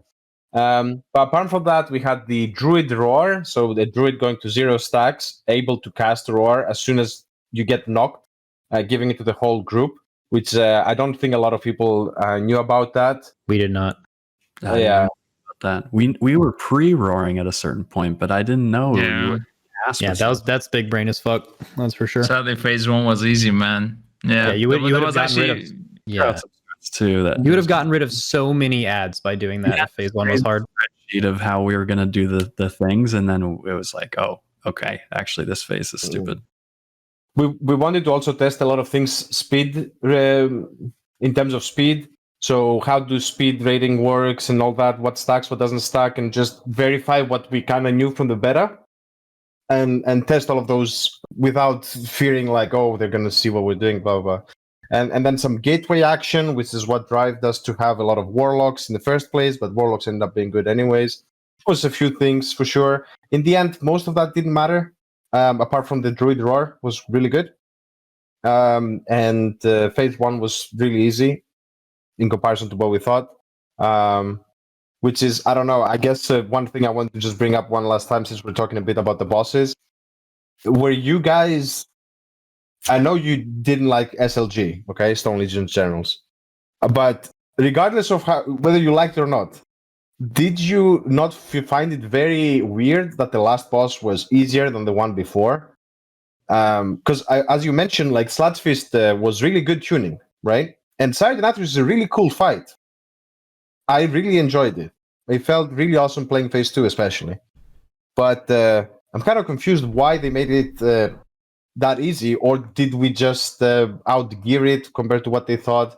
I don't know. I found it very strange and a little bit anticlimactic, a little bit. It's an outgearing thing, because imagine we do Sire Nathrius week 1, right? Like if like with week 1 gear, I think we both gained like a ton of eye level going into week 2.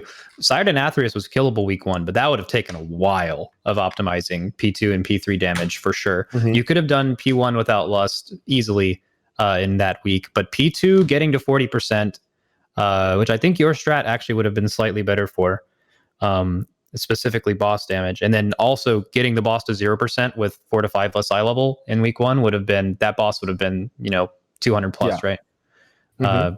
So I feel like they maybe designed it for that and weren't expecting how much of a jump of gear you get from the reset. Like we got so much gear, right? So I think it was that. Yeah, that boss would have been 300 pulls if we got there on Thursday or Friday, both of us, because we would have just been wiping at points where you just didn't have the damage, right? Like P1, I don't know if you guys moved Lust off P1 in the first week, but we lusted every pull in the first week, and I mean you literally can't kill the boss that way. But also it was kind of tight. And then the second week, the first time we pulled it, we didn't lust, and we were like ahead of the week before when we were lusting P1. So yeah, we were not lusting with the druid thing. You didn't have to lust. So we were actually lusting the start of phase 2 for the majority of the time, because we just wanted to progress that, right? Phase 1 is we might have even stopped DPS at some points actually, and then later on we could keep cooldowns after the reset, which was really nice. I think what Max said is really important there. I want to highlight it because I don't want this to happen again, maybe, because with the vault system, since you can pick your loot plus the PvP system, you can get big upgrades every week. Like that weekly reset is insane, and it is a crucial point for us because obviously he was behind on that reset. So that's why I want to highlight it. That loot matters, and I hope they design and tune, with that in mind, the last bosses, because oftentimes you're going to get to the last boss, reset will happen, and then it will become a lot easier. And ideally, that wouldn't happen. Yeah, I mean, not that much. Also, the thing I think we were both thinking was that when they reduced raid loot, that loot was going to be more valuable and require more strategy to allocate it, but it ended up being the opposite. I think with the PvP and the vault targeting pieces, I think we were more geared relative to past years for sure. Yep. So it ended up being the opposite. We had way more than enough gear to kill a boss, rather than in past years, a lot of time you're just barely scraping by. I mean, we killed the boss with like 5 seconds left, 6 seconds left, right? Yeah, yep. Easy for a first kill. And I don't think you even had enough time to pull enough into phase 3 to do those get used to it and do the little small DPS increase here and there. Yeah, we allocated the CDs after the first night, and then we just had enough damage. You didn't really have to pull maybe 20 pulls in the last phase, 30 max, and then you killed the boss. So yeah, just a little bit disappointed myself that it wasn't this tight, right? Maybe if they cut 10 seconds from the last phase, that would have been good. They also could have made the end of the fight more interesting. In fact, I think at the end of your all's last week, you guys saw that lineup, but I don't think you saw past there, and neither did we. So you think we're going to have to, we can stop our raid early this week because we're going to have to learn the end of the fight with more gear tomorrow, right? The very end. And then you actually get there and you're like, okay, if you live the second Sinister Reflection, there's nothing that happens, right? And that could have been different. They could have done something at the end. It's the way they set up that fight was so there's weird lineups with knockbacks and seeds, but then there became this really weird thing where 15 to 20 seconds before the second Sinister Reflection, and then right after it, there's no mechanics. So it became easier almost. It's like a front-loaded difficulty fight. And going back to generals, which is what you brought up before, why I don't like generals. So it was okay. So obviously it had a lot of bugs, but they were fixed relatively quickly. The most frustrating were Draven sometimes going very fast and sometimes very slow. That was extremely frustrating. The boss resetting was frustrating. The Wicked Blades duplicating and double hitting again was fixed fast, but the first day was frustrating. But the thing that I think I dislike the most is how much the timings changed based on random cast sequence before they finished it. That was really bad. And then maybe just the general concept of a 12-minute long non-end boss that's easy at the end. You want it to be that fight is ramping difficulty up till the second intermission, and then you like AFK the second intermission almost to push at the right time, and then the last phase just is one shot. Do you know what I mean? Like, it's just so anticlimactic. It was hard for all the wrong reasons. And also the one thing I forgot too, it's a 20% absorb is when they're supposed to get the absorb, and they fixed it now for other guilds, but for us, sometimes it would shield at 20.5 and kill shots don't work, and our Prot Warrior execute doesn't work and stuff like that. That happened more than enough to wipe us because of exactly that. And it was I didn't like any of that. Yeah. So what I want to kind of emphasize, because SLG has taken a lot of hits this tier, right? Like those two poor guys, Cal and Grassal. Who are you, Man, Dad? A lot of hate. What I want to say is that I think it's a solid boss in terms of the mechanics. I think the main thing that I wanted to mention, which I think would make everything else a lot easier, and a lot of people would probably hate it a lot less, is the random timings, which you mentioned. That is the main problem I see with this fight. And I think it's a general philosophy problem that I hope that Blizzard starts changing a bit. Whereas every time you change a phase on a fight, it should reset, like completely reset timers, and whatever they wanted to cast first in that phase, just do it and start over fresh. Because it's so annoying when you're like, oh, do we turn in the last orb? Oh, wait, we're going to get like blades right at the end, but sometimes the blades get delayed or interrupted. Like the meteor, sometimes you remove the bleeds, but then the meteor doesn't land. It's so weird. I think, and then that affects the timers for the rest of the phase. Like some phase 2s were crazy and some phase 2s were really easy just because of the start of the phase and how the timers like interacted with each other. So I think that was the main thing. Obviously, we didn't experience a lot of the bugs that you guys did, but I think if you fixed those things, the timers, and just cut maybe a couple of minutes from the fight, I think the fight is kind of enjoyable. At least from my perspective, I kind of liked it. I just wish the timers were not like we had Scribe. I remember saying at some point, guys, it might be blades, it might be dance. I don't know. It might be soaks coming up next. Okay, so I would agree until I saw the pattern a little bit as well, though. I don't know. I don't want to ask this to limit, actually. Did you guys figure out the priority order in the casts? Yep. Crystallize, tank ability, Wicked Blade, Eruption, and then Upheaval. If they're all up, they'll cast in exactly that order. But so there was a little bit of fun that maybe you had and I had where you're improvising every pull and you're like, trying to make the accurate call out to make it easier for everyone. But at the same time, it comes into problems like this. Even we never ran into this because both of our tanks were leaping stone fists in the intermission.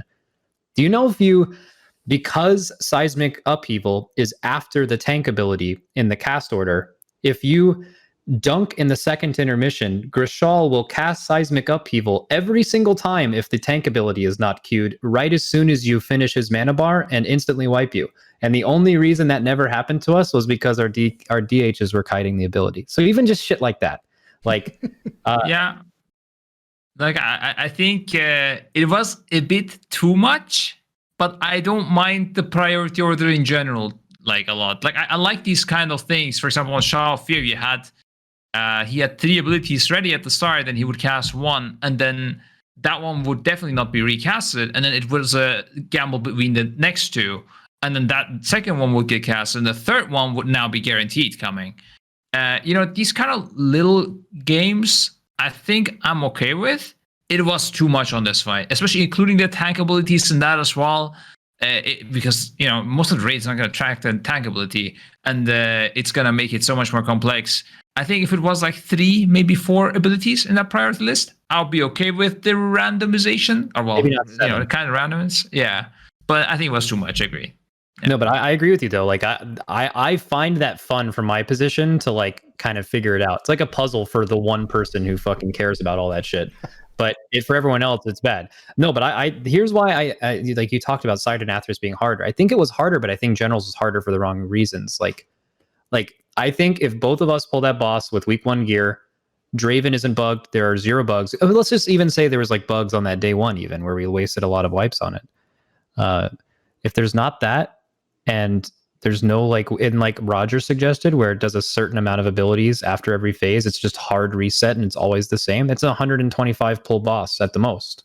My take. That is your take. Yeah, I did steal Tag. That's Tag's exact take, by the way. I'll just give him credit for that. Wait, what is your take? The 125 pulls? Well, okay, so the first day we pulled the boss 100 times, and it was really bugged. And a lot of those bugs they fixed the first day. So the first day was like a complete wash. And then we ended up taking, minus that first day, it took 200 pulls. So it's not really that big of a take to say that boss takes 125 pulls. But I think that's what it would be, is if the timers were consistent from the start. The boss is not hard. I mean, obviously the tuning is not hard, right? Like you kill a boss with by stopping DPS, and it's a second like that's it's pretty crazy. But I actually am with Roger. I kind of like the design of the fight outside of the frustrating wipes. Like if all that stuff was fixed, the fight's pretty good. I like the meaningful choices that you have on that fight. Yeah, you have the soaks, you Chris would have 200 plus pulls easy. So that would be a better layout of the tier, I think, is if they reduce the randomness. And I'm with Scripe too. Like it's not the first boss with random ability queuing. It's kind of annoying, and it was definitely overboard. But as long as it's manageable, and I think that the phase changing was what really messed it up. Like there was a way you could push the boss and you wouldn't get a crystallize for a minute. It's like, yeah, that's cool. And like, that was bad. That was bad. That's the worst. On our last try actually yesterday or something. Yeah, juicing your crystallizes still happens. We figured out how to avoid that most of the time, but we probably wiped that at least 15 times.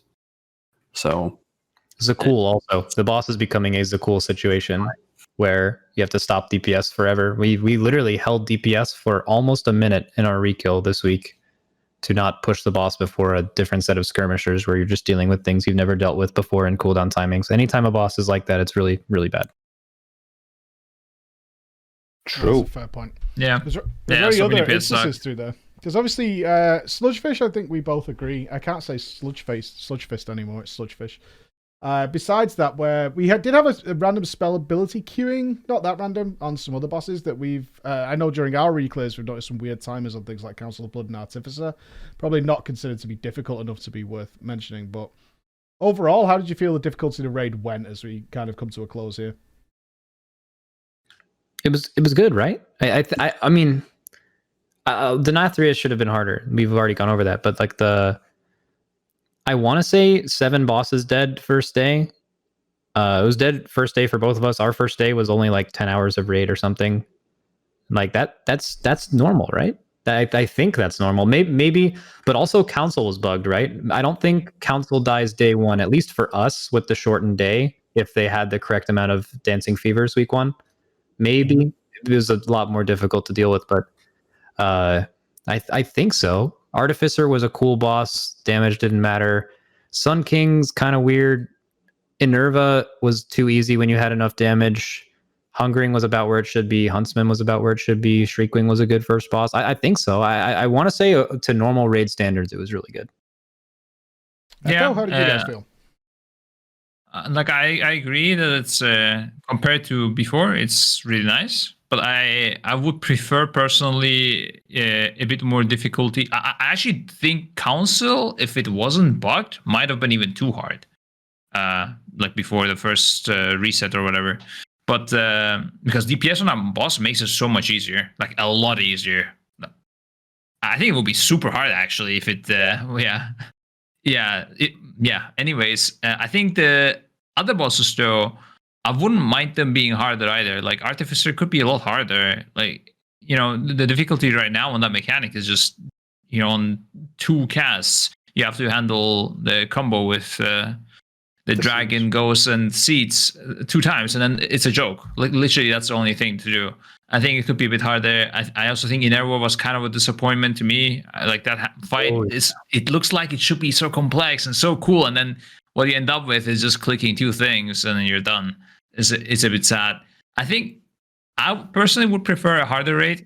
And instead of progressing on a boss for like 300 pulls, I would rather have 2 bosses where you progress 150 pulls each.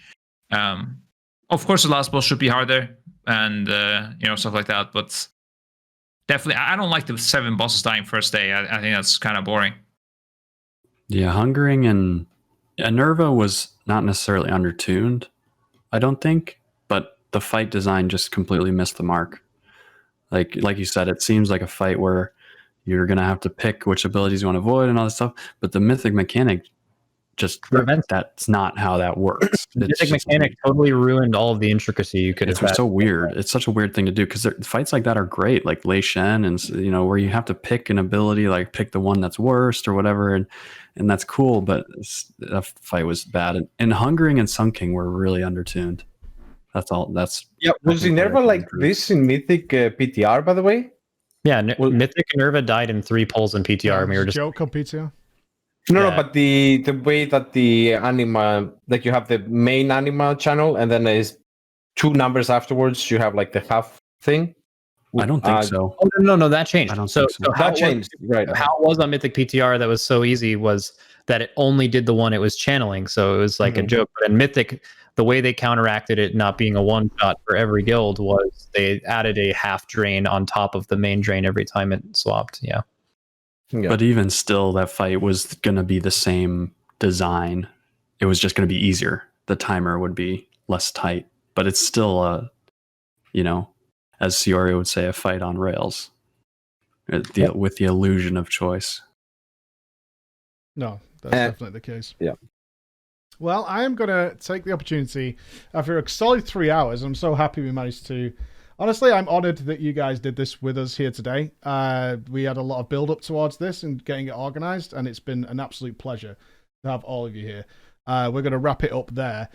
So I do want to say an individual thank you to, obviously, Complexity Limit, to have Max and Tags here. You both have a ridiculous insight into this game, and the same can be said for Echo with Scripe and Roger giving us their time to be here. And, of course, to all our viewers. I know there was 8 million questions posted after we said we would take questions, but these guys all have their own streams, and we had a focus today to get this discussion out and let these guys play ball with each other regarding rating. So thank you, everybody. Thank you once again to our guests. Thank you for being here. And we will be saying goodbye. Do you want to give a goodbye to everybody? Bye, guys. Goodbye, guys. Thanks for watching. It was lovely. Hopefully we can do something again next year. Maybe we can all have a get-together at some point. That would be nice as well. Thank you very much, and good night, everybody.